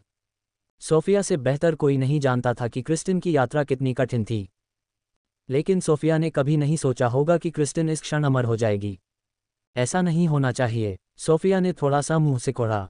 क्रिस्टिन के पास जो निर्वाण गुण था वह ब्रह्मांड में अद्वितीय था, जो पृथक्करण विधि पर आधारित था जिसे उन्होंने स्वयं बनाया था। 2 अलग अलग निर्वाण भूमि की खोज की थी और एक विशेष तरीके से 2 बार निर्वाण पूरा किया था। इस प्रकार की शक्ति किसी भी ज्ञात कानून के साथ असंगत थी, और क्रिस्टिन उस रास्ते पर चल रही थी जिस पर कोई और नहीं चला था। काफी लंबे समय से क्रिस्टिन अपनी निर्वाण शक्ति पर शोध कर रहा था, तथा उसे उम्मीद थी कि वह कोई संगत नियम खोज लेगा। नहीं, वहां कोई भी नहीं था, क्योंकि क्रिस्टीन के निर्वाण के समय भले ही उसने 2 निर्वाण भूमियों की वृद्धि का अनुभव किया था, उसकी निर्वाण शक्ति का उन भूमियों की विशेषताओं से कोई लेना देना नहीं था। निर्वाण की शक्ति उसके शरीर में प्रवेश ही नहीं कर सकी, क्योंकि पृथक्करण विधि के कारण कोई भी निर्वाण गुणकण उसके शक्ति कणों के साथ संयोजित नहीं हो सका। पृथक्करण विधि ने क्रिस्टिन को वह बनाया जो वह है, लेकिन साथ ही उसे प्रतिबंधित भी किया। तो उस समय क्रिस्टिन ने केवल अपने स्वयं के शक्ति कणों को निचोड़ने के लिए निर्वाण की उन 2 शक्तियों की ताकत का इस्तेमाल किया। किसी भी अन्य गुण कणों को मिलाए बिना केवल अपने कणों से निर्वाण प्राप्त करना अपने आप में एक आश्चर्यजनक उपलब्धि है। पृथक्करण विधि के कारण क्रिस्टिन ने इसे संभव बनाया। उसके शक्ति कणों में कोई अन्य विशेषता नहीं थी, एकमात्र विशेषता या क्षमता सिर्फ पृथक्करण थी। कोई नहीं जानता कि अलगाव का गुण किस श्रेणी में आता है, यहाँ तक कि सोफिया भी नहीं, जो अनगिनत युगों से जीवित है। ये क्रिस्टिन पर निर्भर था कि वह स्वयं इसका पता लगाए। यह यात्रा निश्चित रूप से कठिनाइयों से भरी थी, क्योंकि क्रिस्टिन कभी यह पता नहीं लगा पाया था कि उसकी शक्ति किस श्रेणी में आती है, तथा वह किस प्रकार के कानून के साथ प्रतिध्वनित हो सकती है। इसी कारण से क्रिस्टिन अक्सर मार्गदर्शन के लिए सोफिया से परामर्श करता था, लेकिन दुर्भाग्य से सोफिया के पास भी उत्तर नहीं था, वह केवल उसे कुछ सलाह ही दे पाती थी। सोफिया के अनुमान के अनुसार क्रिस्टिन को अमरता तक पहुंचने के लिए अभी भी एक लंबी यात्रा करनी होगी। जब वह खुद को पूरी तरह से समझ लेगा, तभी उसके लिए गहन रहस्यों को समझना और ब्रह्मांड के अज्ञात नियमों के साथ तालमेल बिठाना संभव होगा। अप्रत्याशित रूप से क्रिस्टिन ने कानून में उतार चढ़ाव शुरू कर दिया। इससे सोफिया को झटका लगा और वह निश्चित हो गई। क्या क्रिस्टिन को यह एहसास इसलिए हुआ क्योंकि उसने लिनशेन की अद्वितीय दिव्य कुशलता पढ़ी थी? वास्तव में अंदर क्या लिखा है? यहाँ तक कि तलवार संत सोफिया, जिसकी कोई इच्छा नहीं थी, वह भी कुछ जिज्ञासा महसूस करने से खुद को नहीं रोक पाई और पुस्तक की सामग्री को देखने की इच्छा करने लगी। वह कौन सी अद्भुत तकनीक थी जिसने क्रिस्टिन को वह लगभग असंभव कदम उठाने में सक्षम बनाया? लेकिन अब कोई भी इसका जवाब नहीं जानता था। केवल एक ही चीज़ स्पष्ट थी, वह थी क्रिस्टिन के शरीर पर कानून की लहरें जो लगातार अजीब ऊर्जा के साथ फूट रही थीं। यहाँ तक कि लालची सम्राट और अभिमानी सम्राट दोनों ही धर्म राजा स्तर पर यह महसूस कर रहे थे कि कुछ गड़बड़ है। क्रिस्टिन पर कानूनी शक्ति ने उनके अमर कानूनों का सामना किया और अमर कानूनों की ताकत वास्तव में कमजोर हो गई। ये लगभग असंभव था। अमर कानून अपरिवर्तनीय हैं और किसी भी शक्ति को उन्हें प्रभावित नहीं करना चाहिए, भले ही वे अमर कानून ही क्यों न हों। वेब से ZERGNET द्वारा संचालित। टेलर स्विफ्ट का बेहद अनुचित पहनावा शर्मनाक से भी ज्यादा है। पॉर्न स्टॉर्स के लड़के की त्रासदी सुनकर दिल टूट जाता है। दो अमर कानून एक साथ सह अस्तित्व में रह सकते हैं, लेकिन उनसे एक दूसरे को बदलने की अपेक्षा नहीं की जाती। फिर भी क्रिस्टिन की कानून शक्ति ने वास्तव में उनकी कानून शक्ति को कमजोर कर दिया, हालांकि केवल थोड़ा सा, जिसे वे सचेत रूप से नियंत्रित कर रहे थे, बिना उनकी मुख्य शक्ति को कोई परेशानी पहुंचाए। लेकिन यह मामूली बदलाव अकल्पनीय था। ग्रह पर मौजूद धीमान जनजाति ने भी इस दृश्य को देखा। धीमान जनजाति के कई युवा लोग कुछ हद तक दुखी महसूस कर रहे थे। उनके कबीले के लगभग अजेय प्राणी वास्तव में युवा पीढ़ी के कब्जे के लिए लड़ रहे थे। हालांकि उनका लक्ष्य क्रिस्टिन था, लेकिन इसने कई युवा कबीले के सदस्यों को, जिनके आगे बढ़ने की कोई उम्मीद नहीं थी, उनके साथ सहानुभूति रखने पर मजबूर कर दिया। वे चाहते थे कि क्रिस्टिन इस विपत्ति से बच जाए, लेकिन वे ये भी जानते थे कि दो धर्म राजाओं के सामने भाग्यशाली होना लगभग असंभव था। जब तक उन्होंने क्रिस्टिन पर कानून के उतार चढ़ाव को नहीं देखा, वे अचानक आश्चर्य और खुशी से भर गए। क्रिस्टिन अमर बनने जा रही है, लेकिन अमर स्तर अभी भी पर्याप्त नहीं है। वे दो धर्म राजा हैं। रुको, शून्य में देखो, वह क्या है? हे भगवान, वह अमर मुकुट है। क्रिस्टिन एक धर्म राजा की स्थिति के साथ अमरता की ओर बढ़ने जा रही है। डीमन जनजाति के कई युवा सदस्यों ने उत्साह से अपनी मुट्ठियां भींच लीं, मानो ये क्रिस्टिन नहीं थी जो अमर होने वाली थी, बल्कि वे स्वयं थे। शून्य खुल गया और उसमें से एक गुलाबी मुकुट निकला जो अविश्वसनीय चमक के साथ चमक रहा था और धीरे धीरे क्रिस्टिन के सिर के ऊपर की ओर उतर रहा था। जब लालची सम्राट और अभिमानी सम्राट ने अमर मुकुट देखा तो उनके हृदय विस्मय और खुशी से भर गए। विस्मय इस तथ्य से उत्पन्न हुआ कि क्रिस्टिन अमर मुकुट को बाहर निकालने में सक्षम थी, जो ये दर्शाता था कि जिस गुट के बारे में उसने समझा था उसका कोई अमर राजा नहीं था, जिसका अर्थ संभवतः ये था कि वह एक बिल्कुल नए गुट का नेतृत्व कर रही थी। और यह परिवर्तन स्पष्ट रूप से क्रिस्टिन द्वारा लिनशेन की अद्वितीय दिव्य कुशलता पढ़ने के बाद हुआ था। उन्हें शुरू में लिनशेन की अद्वितीय दिव्य कुशलता के बारे में संदेह था और वे ये भी जानते थे कि डीएस बड़ी ने ऐसी ऊंचाइयां शायद इसलिए हासिल की क्योंकि वह स्वयं बहुत शक्तिशाली था। लिनशेन की अद्वितीय दिव्य कुशलता तो बस एक सहायता थी। लेकिन अब जब क्रिस्टिन ने वह पुस्तक पढ़ी तो वह उसी समय एक धर्म राजा बन गया था, एक पथ प्रदर्शक जिसके बारे में उसके पूर्ववर्तियों ने कभी नहीं सुना था, जिससे उन्हें संदेह हुआ कि क्या लिनशेन के अद्वितीय दिव्य कौशल में वास्तव में अविश्वसनीय ज्ञान निहित है।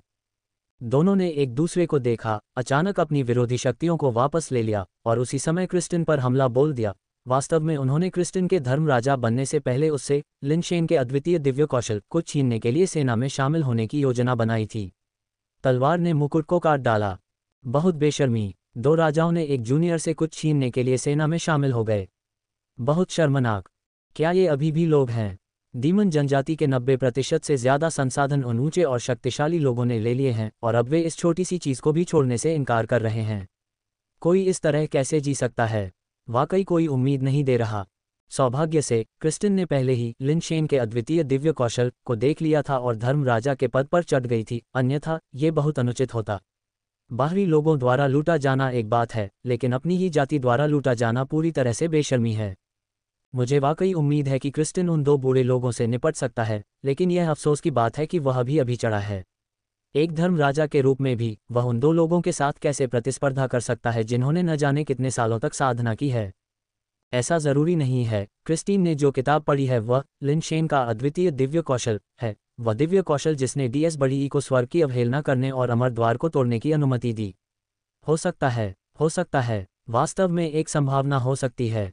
किंवदंतियां कहती हैं कि लिन शेन ने एक बार भगवान बनाने वाली जाति के एक कबीले के नेता को मुक्का मारा और उसे उड़ा दिया। मुझे पहले इस पर विश्वास नहीं था, लेकिन अब ये सच लगता है। लिन शेन को पहले ही दिव्य दरबार में प्रवेश कर लेना चाहिए था। लिन शेन का अद्वितीय दिव्य कौशल उसके जीवन की शिक्षा का चरमोत्कर्ष होना चाहिए। ये कल्पना करना कठिन है कि अद्वितीय दिव्य कौशल कैसा होता है, ऐसी जादुई शक्ति का होना कैसा होता है। वहां दर्ज की गई सामग्री निश्चित रूप से कुछ ऐसी होगी जो स्वर्ग को झकझोर देगी और आत्माओं को झकझोर देगी। डीमन जनजाति के लोगों में कई राजाओं के उत्पीड़न के कारण लंबे समय से आक्रोश था। अब सभी को उम्मीद है कि क्रिस्टीन कोई चमत्कार कर सकती है, लेकिन वे ये भी स्पष्ट रूप से समझते हैं कि भले ही क्रिस्टीन अमर धर्म राजा बन जाए, फिर भी वह संभवतः दो पुराने धर्म राजाओं के साथ मुकाबला करने में सक्षम नहीं होगा। जैसे ही लालची और अहंकारी राजाओं की कानूनी शक्तियां क्रिस्टीन पर गिरने वाली थीं, अमर मुकुट अभी भी उनसे कुछ दूरी पर था।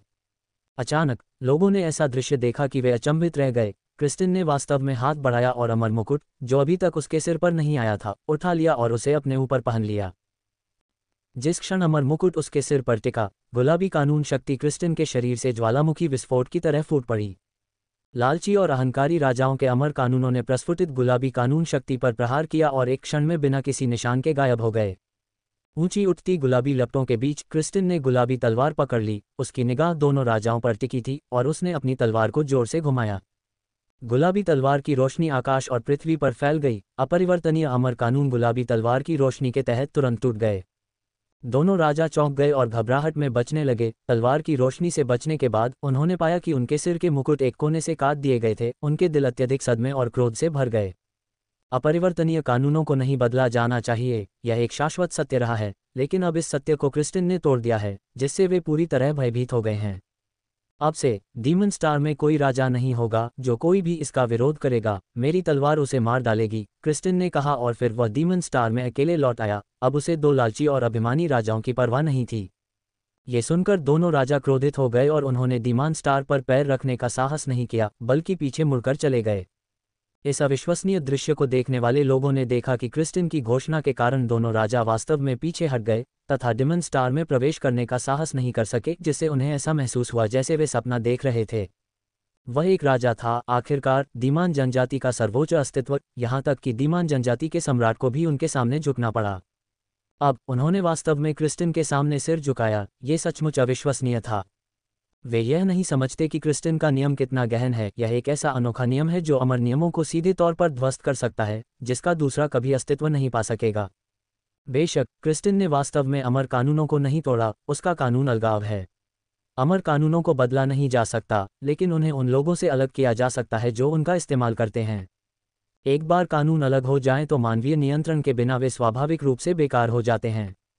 साधारण लोग इसे समझ नहीं सकते, यहाँ तक कि अमर लोगों में भी क्रिस्टीन के अलावा केवल सोफिया ही इसे समझ सकती है। आम लोगों को ऐसा लगता है कि क्रिस्टीन ने लिन शेन की अद्वितीय दिव्य कुशलता पढ़ने के बाद अचानक अमर हो गया, यहाँ तक कि वह धर्म राजा के रूप में भी आगे बढ़ा और फिर एक ही तलवार के वार से दो पुराने धर्म राजाओं के मुकुटों को काट दिया। ऐसी दिव्य शक्ति को वास्तव में ब्रह्मांड में बेजोड़ कहा जा सकता है। यदि एक DAC एक संयोग है, तो वर्तमान क्रिस्टीन क्या इंगित करता है? इस प्रकार लिन शेन का अद्वितीय दिव्य कौशल एक किंवदंती बन गया है, मानो कोई भी व्यक्ति जो इसकी सामग्री को प्राप्त करता है और उसका अध्ययन करता है, वह एक अद्वितीय अस्तित्व बन सकता है, DS बड़ी और क्रिस्टीन जितना शक्तिशाली। अधिक से अधिक लोग लिन शेन के अद्वितीय दिव्य कौशल की इच्छा रखते हैं, लेकिन पुस्तक वर्तमान में क्रिस्टीन के हाथों में है और अभी तक कोई भी उसे इसके लिए चुनौती देने की हिम्मत नहीं करता है। इस प्रकार कुछ लोगों ने जायंट रिंग स्टार के तियानजुन पर अपनी नज़रें गड़ा दी, यह मानते हुए कि लिन शेन निश्चित रूप से सेलेस्टियल कोर्ट में चले गए हैं। ऐसे दुर्जय विकास कौशल के साथ वह निश्चित रूप से इसे अपने किसी करीबी को छोड़ देगा और जायंट रिंग स्टार का तियानजुन स्वाभाविक रूप से एक प्रमुख उम्मीदवार था। हालांकि जब उनमें से कोई भी जो मूर्खतापूर्वक तियानजुन को मजबूर करने के लिए विशालकाय रिंग स्टार पर गया था, कभी वापस नहीं लौटा, तो कई लोगों को अचानक होश आ गया। लिन शेन के पास इतना भयानक दिव्य कौशल होने के कारण उसने इसे अपने लोगों को पहले ही सिखा दिया होगा। तियानजुन निश्चित रूप से क्रिस्टीन की तरह अजेय होगा, शायद इससे भी अधिक भयानक अस्तित्व के साथ, और इसलिए उनकी पहुंच से परे। इसके बाद से विशाल रिंग स्टार और लिन शेन के नाम पूरे ब्रह्मांड में भय का कारण बन गए। लिन शेन ने स्वयं कभी नहीं सोचा था कि उनकी सूर्य शूटिंग महान विधि, जिसे मूल रूप से तियानशुन के लिए बनाया गया था, इतनी सारी घटनाओं को जन्म देगी। सौभाग्य से जायंट रिंग स्टार पर टाई और डायमंड बोन जैसे पात्रों के होने से यहाँ तक कि अमर लोगों के लिए भी वहाँ परेशानी पैदा करना मुश्किल हो जाता है, अन्यथा ये वास्तव में परेशानी भरा होता। तो लिन शेन का अद्वितीय दिव्य कौशल भी ब्रह्मांड में सर्वोच्च विकास कौशल बन गया है, फिर भी DS बड़ी और क्रिस्टन के अलावा किसी तीसरे व्यक्ति ने इसे कभी नहीं देखा है। कई लोग लिन शेन की अद्वितीय दिव्य कुशलता सीखने के लिए लालायित रहते हैं और इसके लिए वे विभिन्न तरीकों का प्रयोग करते हैं।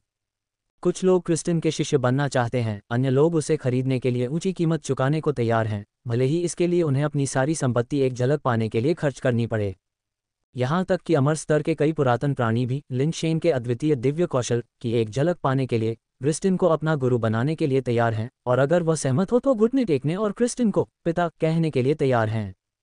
विशालकाय रिंग स्टार पर भी स्थिति ऐसी ही है, जिसकी प्रसिद्धि स्काई पिनिकल स्टार से भी अधिक है, तथा वहां जाने की इच्छा रखने वाले कई लोग यहां आकर्षित होते हैं, जिनमें अमर स्तर के कई लोग भी शामिल हैं। विशेष रूप से सेलेस्टियल रेस के अमर लोग, जो विशालकाय रिंग स्टार तक पहुंचने के लिए कई तरह के हथकंडे अपनाते हैं, भले ही इसके लिए उन्हें सड़कों पर झाड़ू लगाना पड़े या दरवाजों की रखवाली करनी पड़े।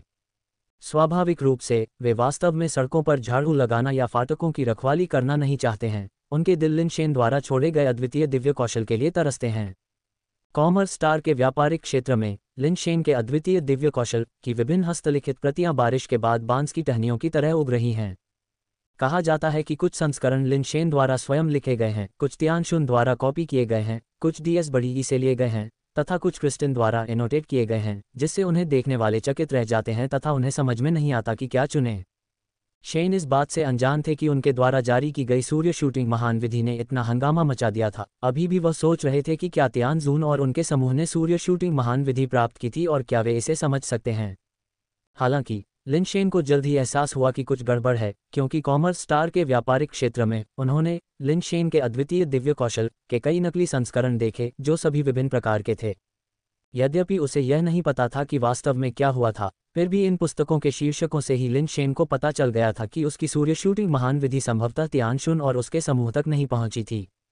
DS बड़ी संस्करण, क्रिस्टन संस्करण, क्या हो रहा है? लिन शेन को पता था कि एक महत्वपूर्ण समस्या थी, सूर्य शूटिंग महान विधि DS बड़ी और क्रिस्टन के हाथों से होकर गुजरी होगी।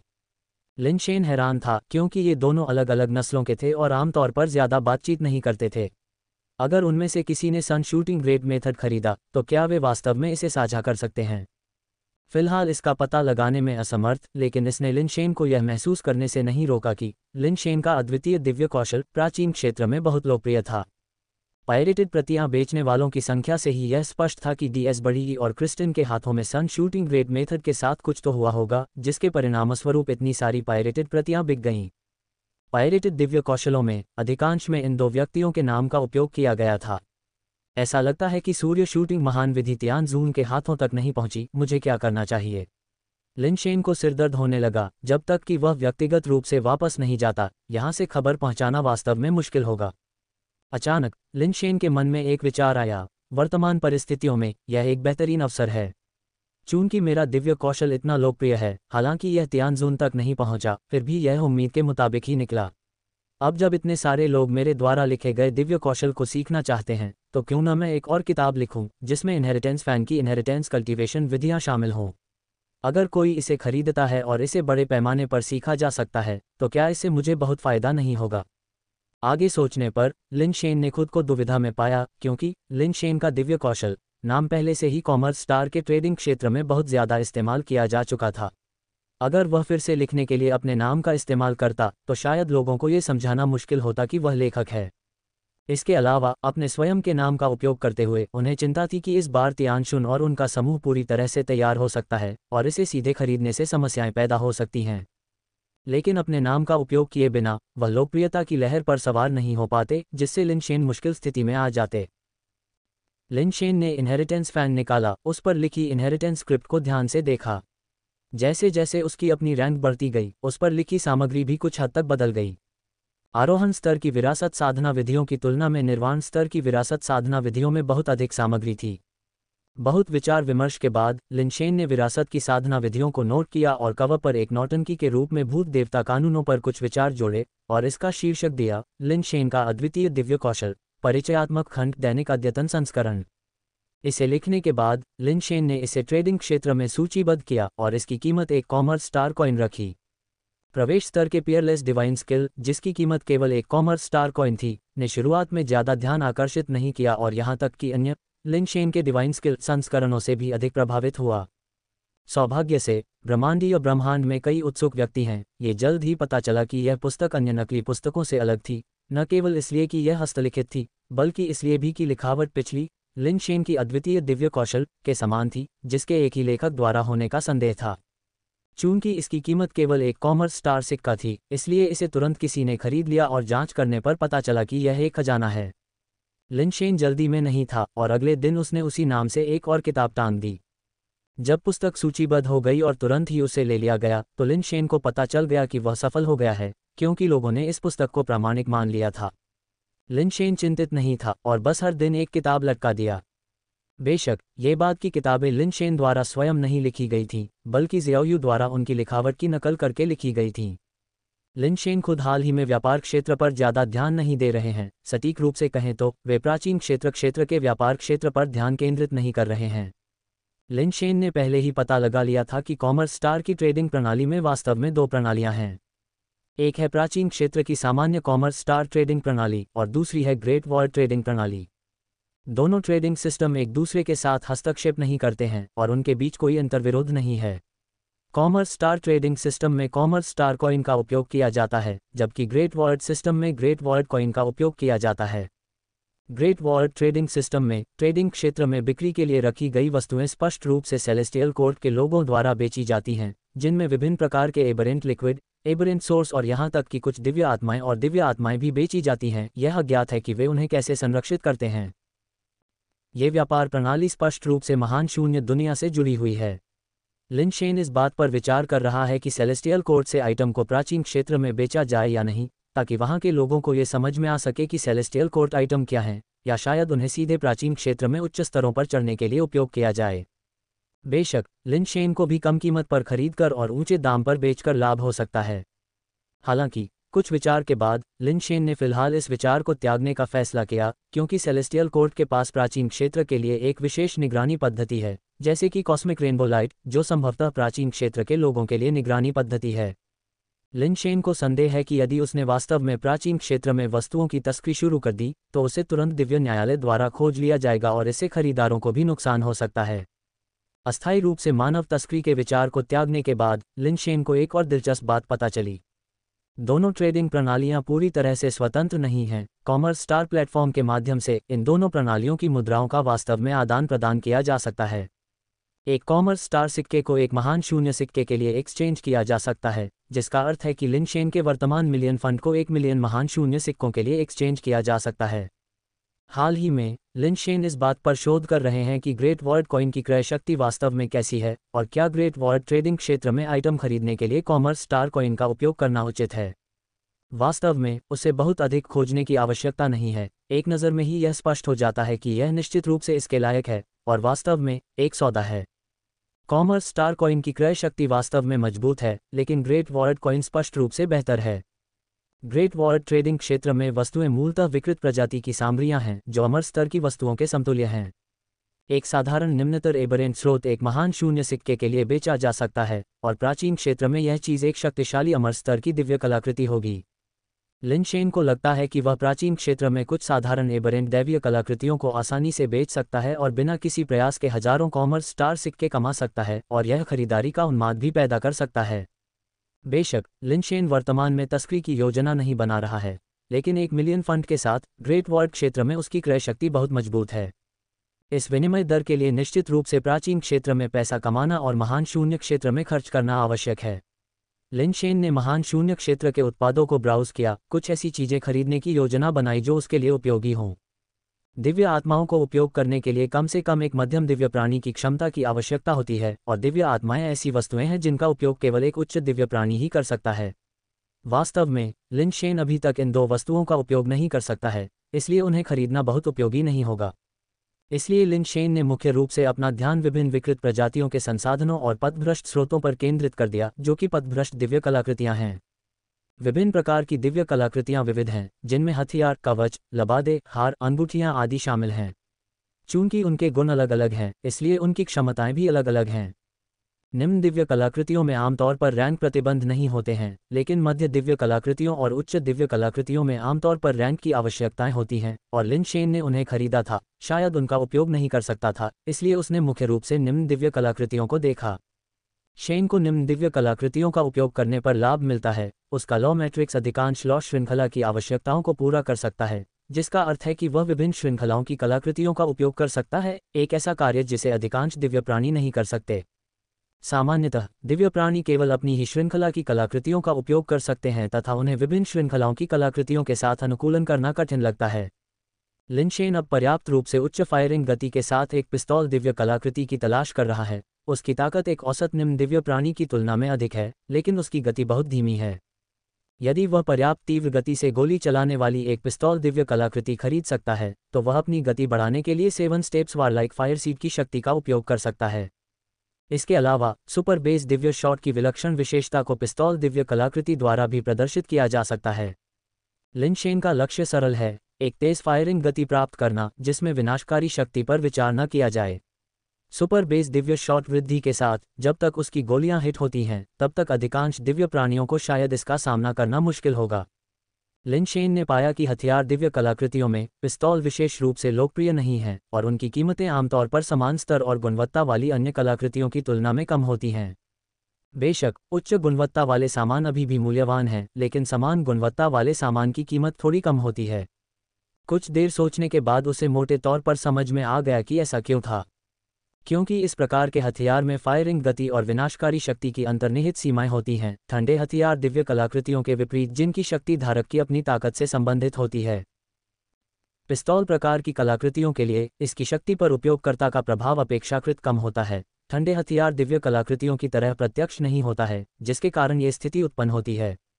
एकमात्र लाभ यह है कि पिस्तौल दिव्य कलाकृतियों की फायरिंग गति आमतौर पर काफ़ी तेज होती है।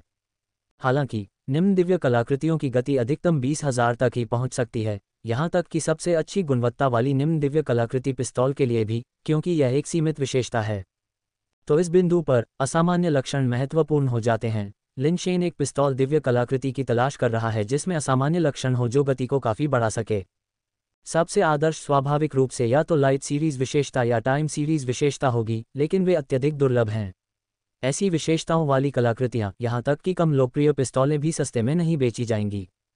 एक सामान्य निम्न दिव्य कलाकृति को एक महान शून्य सिक्के के बदले खरीदा जा सकता है, लेकिन उच्च गुणवत्ता वाले कलाकृतियों की कीमत दसियों या सैकड़ों हजारों में होती है। लाखों की तो बात ही छोड़िए, कीमतें वास्तव में जमीन आसमान का अंतर हैं। लिन शेन ने कई बेहतरीन गुणवत्ता वाले आग्नेयास्त्रों की दिव्य कलाकृतियां भी देखी थीं, लेकिन उनमें से किसी में भी ऐसी विशेषताएं नहीं थीं जो उसे संतुष्ट कर सकें। कई विचित्र विशेषताएं वास्तव में शक्तिशाली हैं, लेकिन वे वह नहीं थी जिसकी उसे ज़रूरत थी। लंबे समय तक ब्राउज करने के बाद लिन शेन ने अचानक एक कम दिव्य कलाकृति आग्नेयास्त्र देखा, जिसकी कीमत केवल 10 महान शून्य सिक्के थी। प्रैक्टिस के देवता की स्नाइपर राइफल, निम्न एबरेंट दिव्य कलाकृति। श्रृंखला, अंतरिक्ष श्रृंखला। उपयोग आवश्यकताएं, अंतरिक्ष कानून। कठोरता 11,111। कठोरता 11,111। Firing speed 14,300। विनाशकारी शक्ति 9,527। पथभ्रष्ट विशेषता, अंतरिक्ष बुलेट। ये वस्तु सबसे सामान्य निम्न दैवी कलाकृति है, यहाँ तक कि एक उत्परिवर्तित कलाकृति भी नहीं है, और इसकी विशेषताएं हास्यास्पद रूप से कम हैं। शायद ही कभी निम्न दैवी कलाकृतियों में 13 या 14,000 से कम विशेषताएं होती हैं। इस God of practice sniper rifle में केवल एक ही विशेषता है जो मुश्किल से 14,000 को भेद पाती है, जबकि अन्य बहुत पीछे रह जाते हैं, तथा इसकी विध्वंसक शक्ति 10,000 तक भी नहीं पहुंच पाती। एक दुर्लभ अंतरिक्ष श्रृंखला होने के अलावा इसके बारे में और अधिक उल्लेखनीय बात नहीं है। हालांकि इसका एक फ़ायदा है इसकी स्पेस बुलेट की विलक्षण विशेषता, जिसमें स्पेस सीरीज की विशेष क्षमता होती है, जिससे दागी गई गोलियां अंतरिक्ष में जाकर सीधे प्रतिद्वंद्वी के शरीर पर लगती हैं, जिससे चकमा देना मुश्किल हो जाता है। समस्या यह है कि गोलियों की विध्वंसक शक्ति बहुत कमज़ोर है। किसी दिव्य सत्ता पर प्रहार करना ऐसा होगा जैसे रबर की गोलियां बुलेट प्रूफ जैकेट पर प्रहार करती हैं, तथा मूलतः कोई क्षति नहीं पहुंचाती हैं। अन्य दिव्य प्राणियों के लिए यह अभ्यास के देवता स्नाइपर राइफल एक बेकार वस्तु के अलावा कुछ भी नहीं है। जिन्हें इसकी ज़रूरत है वे इसका इस्तेमाल नहीं कर सकते क्योंकि वे स्पेस सीरीज़ के नहीं हैं, और स्पेस सीरीज़ के लोगों को इस क्षमता की ज़रूरत नहीं है क्योंकि उनके पास पहले से ही स्थानिक क्षमताएं हैं। उन्हें स्पेस बुलेट की क्या ज़रूरत होगी? अतः इस वस्तु के एक दुर्लभ अंतरिक्ष श्रृंखला दिव्य कलाकृति होने के बावजूद इसका मूल्य केवल 10 महान शून्य सिक्के है, और फिर भी कोई भी इसमें कोई रुचि नहीं दिखाता है। फिर भी लिन शेन के हाथों में ये वस्तु पूरी तरह से एक अलग कहानी है। उसके पास विनाशकारी शक्ति की कमी नहीं है, और जब तक उसकी गोलियां लक्ष्य पर लगती हैं तब तक उसकी सुपर बेस दिव्य शॉट विशेषता खेल में आ सकती है। जो चीज़ दूसरों के लिए बेकार है वह लिन शेन के लिए स्वर्ग में बनी जोड़ी है। Your liver will thank you just one Ayurvedic tablet a day. क्या आप वजन कम करना चाहते हैं? तो इन 7 व्यायामों को रोज करें। लिन शेन ने तुरंत निर्णय लिया और सीधे 10 महान शून्य सिक्कों के साथ प्रैक्टिस के देवता स्नाइपर राइफल खरीद ली। ये पहली बार था जब उसने किसी हथियार पर स्पेस बुलेट की विलक्षण विशेषता देखी थी। किंग लुनजी, जो महान शून्य दुनिया में विकृत प्रजातियों का शिकार कर रहा था, को अचानक एक संदेश मिला कि निचली दिव्य कलाकृति अभ्यास के देवता स्नाइपर राइफल जिसे उसने बिक्री के लिए रखा था खरीद ली गई है, और उसके खाते में 10 महान शून्य सिक्के जमा हो गए हैं, जिससे वह एक पल के लिए स्तब्ध रह गया। हाँ, किसी ने इसे खरीदा है। किंग लुनजी बहुत खुश था। उसने इसे सिर्फ एक सनक में बिक्री के लिए रखा था और उसे उम्मीद नहीं थी कि कोई इसे खरीदेगा। ऐसे खराब गुणों और असामान्य विशेषता के साथ जो बुरा नहीं है लेकिन असामान्य प्रजातियों के खिलाफ बेकार है, जैसे खुजली को खरोंचना, यह आश्चर्य की बात थी कि किसी ने इसका उपयोग किया। निश्चित रूप से ये केवल अभ्यास के लिए नहीं हो सकता है ना? तुम इतने खुश क्यों हो? लॉन्ग श्यूजी ने उत्सुकता से पूछा। किंग लुनजी ने कहा, वह स्नाइपर राइफल दिव्य कलाकृति जिसे मैं व्यापार क्षेत्र में बेच रहा था अभी अभी 10 सिक्कों में बिक गई है। लॉन्ग श्यूजी की आंखें अविश्वास से चौड़ी हो गईं। खरीदार ने ठीक से जांच नहीं की होगी। उस चीज़ पर 10 सिक्के क्यों खर्च किए? क्या इसे किसी बच्चे के लिए खिलौने के तौर पर खरीदा गया था? कौन जानता है कि वह बेवकूफ़ क्या सोच रहा था, लेकिन अब मेरे पास 10 सिक्के हैं। मैं उसका आभारी हूँ। मुझे लगा था कि मैं वह चीज़ कभी नहीं बेच पाऊंगा, किंग लुनजी ने खुशी से भरे चेहरे के साथ कहा। लॉन्ग श्यूजी ने सिर हिलाया। वह विक्षिप्त व्यक्ति आपके जाल में फंस गया और आप उससे गिरी हुई बेकार चीज़ को 10 महान शून्य सिक्कों में बेचने में कामयाब रहे। यह एक अप्रत्याशित लाभ है। चलो आज रात पीते हैं, मेरी दावत, किंग लुनजी ने हंसते हुए कहा। लिन शेन द्वारा खरीदारी करने के बाद प्रैक्टिस के देवता स्नाइपर राइफल जल्द ही उसके सामने पत्थर की चौकी पर प्रकट हुई। ये वस्तु कुछ AWP राइफल जैसी दिख रही थी, लेकिन इसका रंग गहरा ग्रे था और यह काफ़ी उच्च गुणवत्ता वाली प्रतीत हो रही थी। तुम्हें इस तरह के कबाड़ के टुकड़े की क्या ज़रूरत है? बैंगनी हवेली परी की आवाज़ लिन शेन के दिमाग में गूंज उठी। उसने स्पष्टतः स्नाइपर राइफल की विशेषताओं को देखा था और उन्हें काफ़ी घटिया पाया था। लिन शेन ने उसे नज़रअंदाज कर दिया, ये देखने की कोशिश कर रहा था कि क्या वह इसे स्वयं सक्रिय कर सकता है। इस बात को लेकर अनिश्चित था कि क्या वह अंतरिक्ष श्रृंखला दिव्य कलाकृति को सक्रिय कर सकता है। सौभाग्य से लॉ मैट्रिक्स वास्तव में शक्तिशाली था जो इसे सीधे सक्रिय कर रहा था। लिन शेन ने गुफा के बाहर एक दूर बिंदु पर निशाना लगाने की कोशिश की और गोली चला दी। इस बार उन्होंने अपनी विलक्षण विशेषता का उपयोग नहीं किया, बल्कि पूरी तरह स्नाइपर राइफल की अंतर्निहित विनाशकारी शक्ति पर ही भरोसा किया। जब गोली नीले क्रिस्टल पत्थर के टुकड़े से टकराई तो एक धीमी सी आवाज़ सुनाई दी, लेकिन गोली टकराने पर धूल के बादल की तरह बिखर गई, जबकि क्रिस्टल की दीवार पर कोई चोट नहीं आई। बैंगनी हवेली परी फिर से कहने से खुद को रोक नहीं सकी, ऐसी बेकार विशेषताओं के साथ ये वास्तव में केवल अभ्यास के लिए अच्छा है। हवेली परी चाहे जो भी कहे, लिन शेन अपनी स्नाइपर राइफल कलाकृति से बहुत संतुष्ट है। गोलियां उसी क्षण गायब हो जाती हैं जब उन्हें थूथन से दागा जाता है। लिन शेन की दृष्टि से वह ये भी नहीं देख सकता था कि गोलियां कैसे आईं और नीले क्रिस्टल पत्थर पर कैसे लगीं। गोलियों की विनाशकारी शक्ति में वास्तव में कमी है, लेकिन लिन शेन को गोलियों की विनाशकारी शक्ति की आवश्यकता नहीं है जब तक वह सुपर बेस दिव्य शॉट को सक्रिय करता है। गोलियां जो पहले किसी भी चीज़ को भेद नहीं सकती थी, एक अदम्य हथियार बन जाएंगी। किसी भी ग्रह पर एक ही गोली से हमला किया जा सकता है, यहाँ तक कि ग्रह को उड़ा देना भी संभव है। बाहर देखने पर उसे ब्रोकेड चिकन दिखाई नहीं दिया, और अगर वह उसे देख भी लेता तो भी लिन शेन बंदूक का परीक्षण करने के लिए उसका इस्तेमाल करने की हिम्मत नहीं करता। सुपर बेस दिव्य शॉट केवल गोलियों को अदम्य विशेषताएं प्रदान करता है, ये हिट की गारंटी नहीं देता है, न ही हिट होने पर मार की गारंटी देता है। अमर शरीर या अति पुनर्जनन शक्तियों जैसी क्षमताओं वाले कुछ दिव्य प्राणियों को तब तक नहीं मारा जा सकता जब तक कि उनके महत्वपूर्ण बिंदुओं पर प्रहार न किया जाए, यहाँ तक कि यदि उनके शरीर को छेद भी दिया जाए तो भी वह प्रभावी होगा। सौभाग्य से लिन शेन के पास अग्नि बीज क्षमता एक्यूपॉइंट सीलिंग भी है, जो उसे अपने विरोधियों के महत्वपूर्ण बिंदुओं को देखने की अनुमति देती है, और ये थोड़ा भयंकर है। अब तक लिन शेन अभी भी एक महत्वपूर्ण प्रश्न का पता नहीं लगा पाया है। क्रिस्टल चार्म स्टार पर विकृत प्रजातियां उस गुफा तक क्यों नहीं पहुंचती हैं जहां परिवहन स्टेशन स्थित है?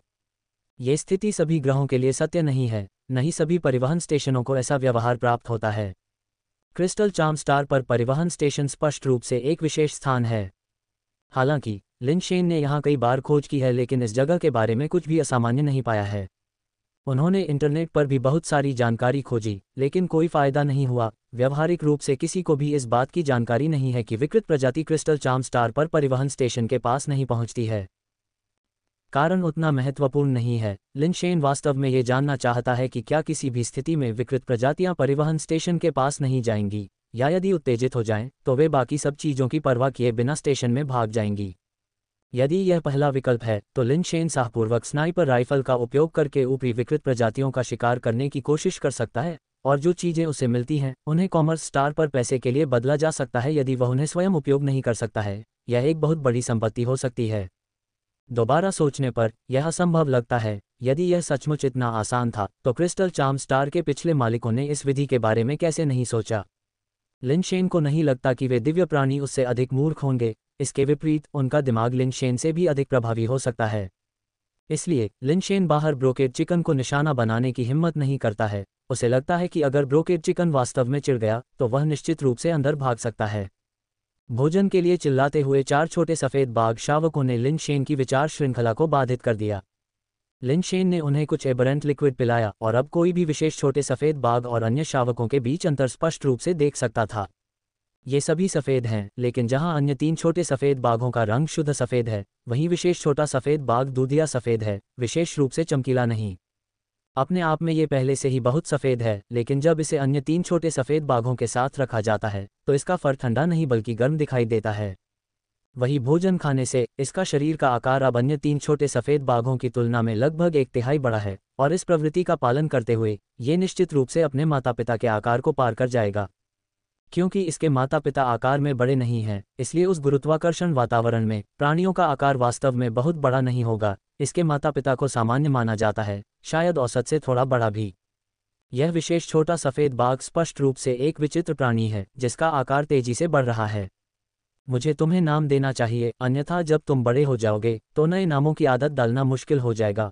लिन शेन ने 4 छोटे बाघों को देखा और खुद से सोचा, क्या मुझे उनका नाम दामाओ, एरमाओ, सानमाओ, सिमाओ या दबाई, एरबाई, सानबाई, सिबाई रखना चाहिए? लिन शेन हमेशा से इस कहावत पर विश्वास करते थे कि एक अच्छा नाम पालन पोषण को आसान बनाता है, लेकिन फिर उन्होंने इसके बारे में दोबारा सोचा। ये नाम बहुत अच्छे नहीं लगते, यहाँ तक कि उन्हें भी इन्हें सुनने में असहजता महसूस हुई। इसलिए उन्होंने यह विचार त्याग दिया और उनके लिए एक बेहतर नाम पर विचार करना शुरू कर दिया। उन्होंने बहुत सोचा, लेकिन उनके लिए उपयुक्त नाम नहीं सोच सके। जब लिन शेन 4 छोटे सफ़ेद बाघों के नामों पर विचार कर रहे थे, तब डैंग योंगक्सिन के लिए चीज़ें ठीक नहीं चल रही थीं। जैसे जैसे शेन परिवार के साथ विवाह का दिन नज़दीक आ रहा था, अडुओ की हालत में सुधार के कोई संकेत नहीं दिख रहे थे और ऐसा लग रहा था कि वह एक वनस्पति व्यक्ति बन जाएगी। शेन परिवार में उसका विवाह होना असंभव हो गया था। किसी अन्य उम्मीदवार का चयन भी अल्पसूचना पर संभव नहीं था, क्योंकि सूर्य अनुसरण महान विधि की साधना करने में सक्षम किसी व्यक्ति को ढूंढना अत्यधिक कठिन था। ऐसा लगता है कि हमें तियान पर भरोसा करना होगा। किसी भी तरह से हमें उसे शेन परिवार के साथ विवाह गठबंधन में अदुओं की जगह लेने के लिए लाना होगा। डैंग योंगक्सिन ने लिन शेन को मनाने के तरीकों पर विचार किया, लेकिन डैंग कून द्वारा उसकी रक्षा किए जाने और लिन शेन के पास अब अपना स्वयं का ग्रह होने के कारण उसकी अनुमति के बिना कोई भी टेलीपोर्टेशन के माध्यम से क्रिस्टल चार्म स्टार तक यात्रा नहीं कर सकता था, जिससे उससे मिलना भी असंभव हो गया। उसे पकड़ना और वापस लाना तो दूर की बात थी। वे एक अंतरिक्ष यान का उपयोग कर सकते थे, लेकिन ये यात्रा निश्चित रूप से समय पर पूरी नहीं हो पाती, जिससे डैंग योंगक्सिन का सिरदर्द और बढ़ जाता। डैंग कून में वास्तव में दूरदर्शिता की कमी है। यदि विवाह गठबंधन गलत हो जाता है तो हमारे डैंग कबीले के दिन आसान नहीं होंगे। डैंग योंगक्सिन ने अपनी शिकायतें रखीं, लेकिन वह असहाय रह गया। डैंग परिवार के 4 लोगों में से जो सूर्य अनुसरण महान विधि की साधना करने में सक्षम थे, डैंग जियान, डैंग कूंग और अदुओ उनमें से 3 थे। डैंग कून खुद लगभग उच्च रैंक पर था। हालांकि वह वास्तव में उच्च रैंक नहीं था, लेकिन उसकी असली युद्ध शक्ति किसी उच्च दिव्य प्राणी से कम नहीं थी, और डैंग योंगक्सिन को उसे हराने का कोई भरोसा नहीं था। जब डैंग योंगक्सिन चिंतित और उदास था तो उसकी पत्नी लेडी लेई ने उसकी परेशानी देखी और उसके पीछे चली आई। उसके कंधों की मालिश करते हुए उसने कहा, मेरे स्वामी, क्या आप विवाह संबंध के बारे में चिंतित हैं? डैंग योंगक्सिन ने आंखें बंद करके लेडी लेई की मालिश का आनंद लेते हुए असहाय भाव से उत्तर दिया, परिवार के मुखिया की उदासीन प्रकृति, कबीले के विकास की परवाह न करने के कारण दो निकम्मे लोग पैदा हुए हैं। एक ने अपनी मृत्यु के वारंट पर हस्ताक्षर किए हैं, दूसरा अधर्मी स्वर्ग है। जल्दी या बाद में वे इस परिवार को तोड़ देंगे। लेडी लेई ने कहा, मेरे स्वामी ने कबीले के लिए इतना कुछ समर्पित किया है कि हम इसे गिरते हुए नहीं देख सकते। मुझे छाया में रखने का क्या फ़ायदा? डैंग कबीले की सूर्य पीछा करने की महान विधि के लिए ऐसी उच्च जन्मजात प्रतिभा की आवश्यकता होती है। शेन परिवार की सूर्य शूटिंग महान विधि की तरह इसे शुरू करना उतना आसान नहीं है, जिसके कारण हम शेन परिवार की तुलना में अपने विकास में और भी पीछे रह गए हैं। अब हमारे पास आखिरकार शेन परिवार के साथ विवाह गठबंधन का यह अवसर है, जो एक तरफ विभिन्न स्थितियों से निपटने के लिए उनकी ताकत का लाभ उठा सकता है और दूसरी तरफ हमारे परिवार की वंशावली को बेहतर बना सकता है। उनकी सूर्य शूटिंग महान विधि को हमारे वंश की दिव्य कौशल में शामिल कर सकता है। ऐसा शानदार अवसर, मेरे श्रमसाध्य प्रयासों को कौन समझ सकता है? वह आशा जो डैंग कबीले को फिर से खड़ा कर सकती है, उन तीनों ने पूरी तरह से बर्बाद कर दिया है। क्या आप मुझे क्रोधित होने के लिए दोषी ठहरा सकते हैं? डैंग योंगक्सिन का गुस्सा बोलते बोलते बढ़ गया। क्या यह नहीं कहा गया था कि तियान भी हमारे डैंग परिवार की शुद्ध कुफू वंश की है और उसे सूर्य पीछा महान विधि सीखने में सक्षम होना चाहिए? लेडी लेई ने सुझाव दिया। यह एक संभावना थी, लेकिन उस दुष्ट डैंग कून के कारण परेशानी होने के कारण यह अब कोई विकल्प नहीं है। डैंग योंगक्सिन ने अपना सिर हिलाया। लेडी लेई ने मुस्कुराते हुए कहा, मेरे पास शायद एक योजना है जो काम कर सकती है। मेरी महिला के पास क्या शानदार योजना है? डैंग योंगक्सिन ने आश्चर्य और प्रत्याशा के साथ लेडी लेई को देखा। वह अपनी पत्नी के चतुर और सक्षम स्वभाव से अच्छी तरह वाकिफ था। शायद उसके पास वाकई कोई समाधान हो। कच्चे चावल को पके हुए चावल में बदलना। लेडी लेई ने धीरे से ये 6 शब्द बोले। सुनते ही डैंग योंगक्सिन की आंखें चमक उठीं और वह उत्साह से कह उठे, मेरी महिला बहुत शानदार। आखिरकार वे एक जोड़े थे जो कई सालों से एक साथ रह रहे थे। जैसे ही लेडी लेई ने बात की, डैंग योंगक्सिन को उसके इरादे समझ में आ गए। बस इतना ही है, मेरी महिला तियान अब क्रिस्टल चार्म स्टार पर है। डैंग योंगक्सिन को अभी भी कुछ संदेह थे जिनका उसे पता नहीं चला था। लेडी लेई ने मुस्कुराते हुए कहा, पति, क्या आपको अभी भी यूएर याद है? यूएर। डैंग योंगक्सिन ने एक पल सोचा और फिर महसूस किया, क्या आप उस छोटी लड़की की बात कर रहे हैं जिसे आप सुगंधित बादल क्रॉसिंग पर बहुत पसंद करते थे? आपको सही याद है, वह यूएर है। लेडी लेई ने अपनी आंखें झपकाते हुए कहा, क्या आप उसका पूरा नाम जानते हैं, पति? मुझे ये कैसे पता होगा? मैं उस समय बहुत व्यस्त था। मुझे केवल इतना पता था कि आप उसके साथ बहुत अच्छी तरह से घुल मिल गए थे और खूब खेले थे, यहाँ तक कि उसे कई उपहार भी दिए थे। डैंग योंगक्सिन जानता था कि लेडी लेई के पास इस व्यक्ति को लाने के अपने कारण थे। लेडी लेई ने सिर हिलाया। जब वह छोटी थी तो वह बहुत प्यारी थी। मुझे वह वाकई बहुत पसंद थी। मैंने उसे उस समय कई उपहार दिए थे, जिसमें वंडरफुल सिकाडा हेवनली गारमेंट भी शामिल था। मेरे पति, आप इसे देने के लिए बहुत अनिच्छुक थे, डैंग योंगक्सिन ने कहा। हालांकि अद्भुत सिकाडा स्वर्गीय वस्त्र केवल एक निम्न श्रेणी की दिव्य कलाकृति है, लेकिन इसकी विलक्षण विशेषता अत्यंत दुर्लभ है, जिसके कई अद्भुत उपयोग हैं, जिसका मूल्य उच्च श्रेणी की दिव्य कलाकृति से कम नहीं है। ऐसी दिव्य वस्तु जो पहली बार मिलने पर एक छोटी लड़की को दी गई थी, मुझे उस समय वास्तव में इसे समझना मुश्किल लगा। हालांकि मुझे विश्वास था कि मेरी पत्नी के कार्यों के पीछे कोई कारण अवश्य होगा, इसलिए मैंने हस्तक्षेप नहीं किया। यूएर का उपनाम यू है, उसका पूरा नाम यू होंग्यान है, लेडी लेई ने धीरे से कहा।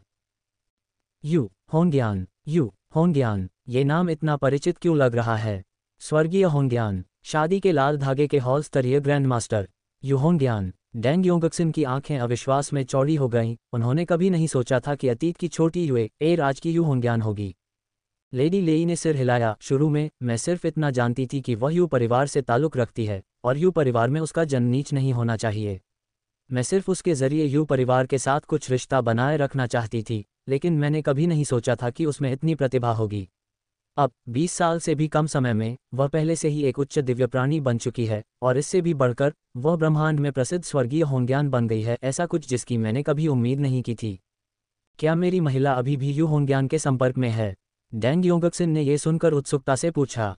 यद्यपि यू परिवार को कभी भी उनकी युद्ध शक्ति के लिए नहीं जाना गया, फिर भी कोई भी कबीला यू परिवार की क्षमताओं और प्रभाव को कम आंकने की हिम्मत नहीं करता।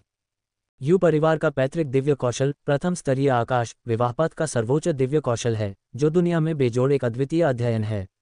हालांकि 9 महान दिव्य कौशलों में से नहीं, कुछ मामलों में प्रथम स्तरीय आकाश 9 महान दिव्य कौशलों से भी अधिक चमत्कारी हो सकता है।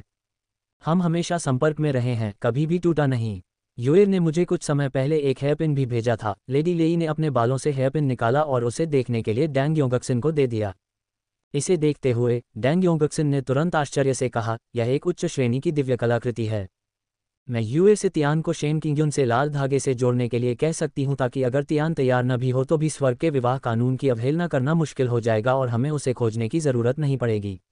वह खुद हमसे शेन किंगक्सू से शादी करने के लिए कहेगा, लेडी लेई ने मुस्कुराते हुए कहा। क्या हम वाकई ऐसा कर सकते हैं? मैंने सुना है कि हालांकि यू परिवार विवाह के मार्ग पर चलता है, लेकिन उन्होंने कभी किसी पर जबरन विवाह नहीं थोपा। उनके परिवार के नियम भी बेहद सख्त हैं। जबरन विवाह करवाने पर परिवार से निकाला भी जा सकता है। क्या यू होंग्यान इसमें हमारी मदद कर सकती है? डैंग योंगक्सिन ने सोचा। जबरन शादी की यह धारणा कहाँ से आती है? शेन और डैंग परिवारों के बीच विवाह के बारे में सेलेस्टियल कोर्ट में सभी को पता है। उनके लिए लाल धागा बांधना केवल ये सुनिश्चित करने के लिए है कि वे भविष्य में एक जोड़े के रूप में एक साथ सामंजस्यपूर्ण और आनंदमय जीवन जी सकें, लेडी लेई ने गंभीरता से कहा। ये सुनकर डैंग योंगक्सिन ने ताली बजाई और दिल खोलकर हंसा। मेरी महिला, आप वास्तव में चतुर हैं। ऐसा लगता है कि हमें आपको ये यात्रा करने के लिए परेशान करना चाहिए। एक बार शादी का लाल धागा बंध जाने के बाद लड़का अपनी मर्जी से उसका हाथ मांगने आएगा। लेडी लेई बहुत खुश थी, शब्दों में विनम्र थी, लेकिन दिल में कुछ हद तक गर्वित थी। अगर वह अतीत में स्थापित सद्भावना के लिए नहीं होती तो डैंग परिवार के प्रभाव के बावजूद यू परिवार सहमत नहीं होता। यू परिवार का विकास डैंग परिवार से कम नहीं था, बल्कि कुछ मामलों में तो उससे भी बेहतर था। लेडी लेई सेलेस्टियल होंग्यान के ग्रह के लिए रवाना हुई, जिसके साथ उसके बहुत अच्छे संबंध थे, जिसने लेडी लेई को अपने ग्रह पर टेलीपोर्ट करने का विशेषाधिकार दिया। जल्द ही लेडी लेई सेलेस्टियल होंग्यान के निवास पर पहुंच गई।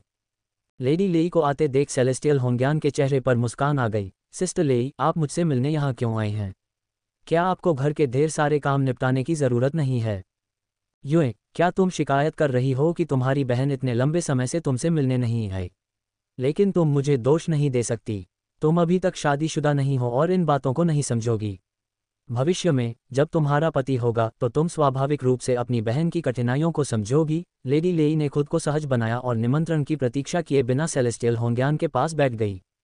दिव्य होंग्यान ने अपना सिर हिलाया और कहा, क्या आप अच्छी तरह से नहीं जानते कि हमारा यू परिवार विवाह के स्वर्गीय नियम का पालन करता है? मैंने पहले ही इस दुनिया के तथाकथित प्रेम को देख लिया है। मैं खुद को ऐसे बेकार के मामलों में कैसे उलझने दे सकता हूँ? भविष्य में क्या होगा कौन जानता है। जब मैं छोटी थी तो मुझे धनिया से नफरत थी, लेकिन अब मुझे ये बहुत पसंद है। लेडी लेई ने कुछ देर रुककर कहा, फिर विषय बदल दिया। चलो इस बारे में बात नहीं करते। मैं आज आपके पास इसलिए आई हूँ क्योंकि मैं आपसे एक काम मांगना चाहती हूँ। ठीक है, जब तक कोई ज़रूरी काम ना हो हमेशा कोई कॉल नहीं आता, कोई शो नहीं होता। मैं आपकी क्या मदद कर सकता हूँ? बस मुझे बताए, सेलेस्टियल होंग्यान ने मुस्कुराते हुए कहा। क्या आपने हमारे डैंग परिवार के शेन परिवार के साथ प्रस्तावित विवाह संबंध के बारे में सुना है? लेडी लेई ने पूछा। डैंग और शेन परिवारों के बीच विवाह गठबंधन इतनी बड़ी खबर है कि बहरे लोगों ने भी इसके बारे में सुना होगा। मुझे कैसे पता नहीं चल सकता? सेलेस्टियल होंग्यान ने आह भरी और फिर कहा, यदि आप दोनों परिवार कुछ करना चाहते हैं तो इसे प्रयोगशाला में ही करें। इस तरह के मामले में क्यों उलझना है? लेडी लेई ने कहा, हालांकि यह उद्देश्यपूर्ण है, लेकिन इसके मूल में दोनों परिवार आशा करते हैं कि वे एक साथ अच्छी तरह से रह सकें। अन्यथा मैं आपकी मदद लेने नहीं आती। आप चाहते हैं कि मैं उन्हें शादी का लाल धागा बांधने में मदद करूं। क्या यह आपका अपना विचार है या ये डैंग परिवार का है? सेलेस्टियल होंग्यान ने लेडी लेई को कुछ आश्चर्य से देखा। उसने शुरू में सोचा था कि डेंग और शेन परिवारों के बीच विवाह महज एक लेन देन था और उसे उम्मीद नहीं थी कि डेंग परिवार इस तरह के विचार रखेगा। स्वाभाविक रूप से ये डैंग परिवार का विचार है, लेकिन मैं भी यही सोच रखती हूँ। उनके लिए एक साथ आना आसान नहीं था, इसलिए हम अब भी उम्मीद करते हैं कि उनके बीच बेहतर संबंध हो सकते हैं। निश्चित रूप से एक विवाहित जोड़े के लिए अजनबियों की तरह रहना सही नहीं है, लेडी लेई ने आह भरते हुए कहा। सेलेस्टियल होंग्यान ने थोड़ा सिर हिलाया। ये सच है। कारण चाहे जो भी हो, क्योंकि वे पति पत्नी बन सकते हैं, इसका मतलब है कि वे भाग्य द्वारा किस्मत में लिखे गए हैं।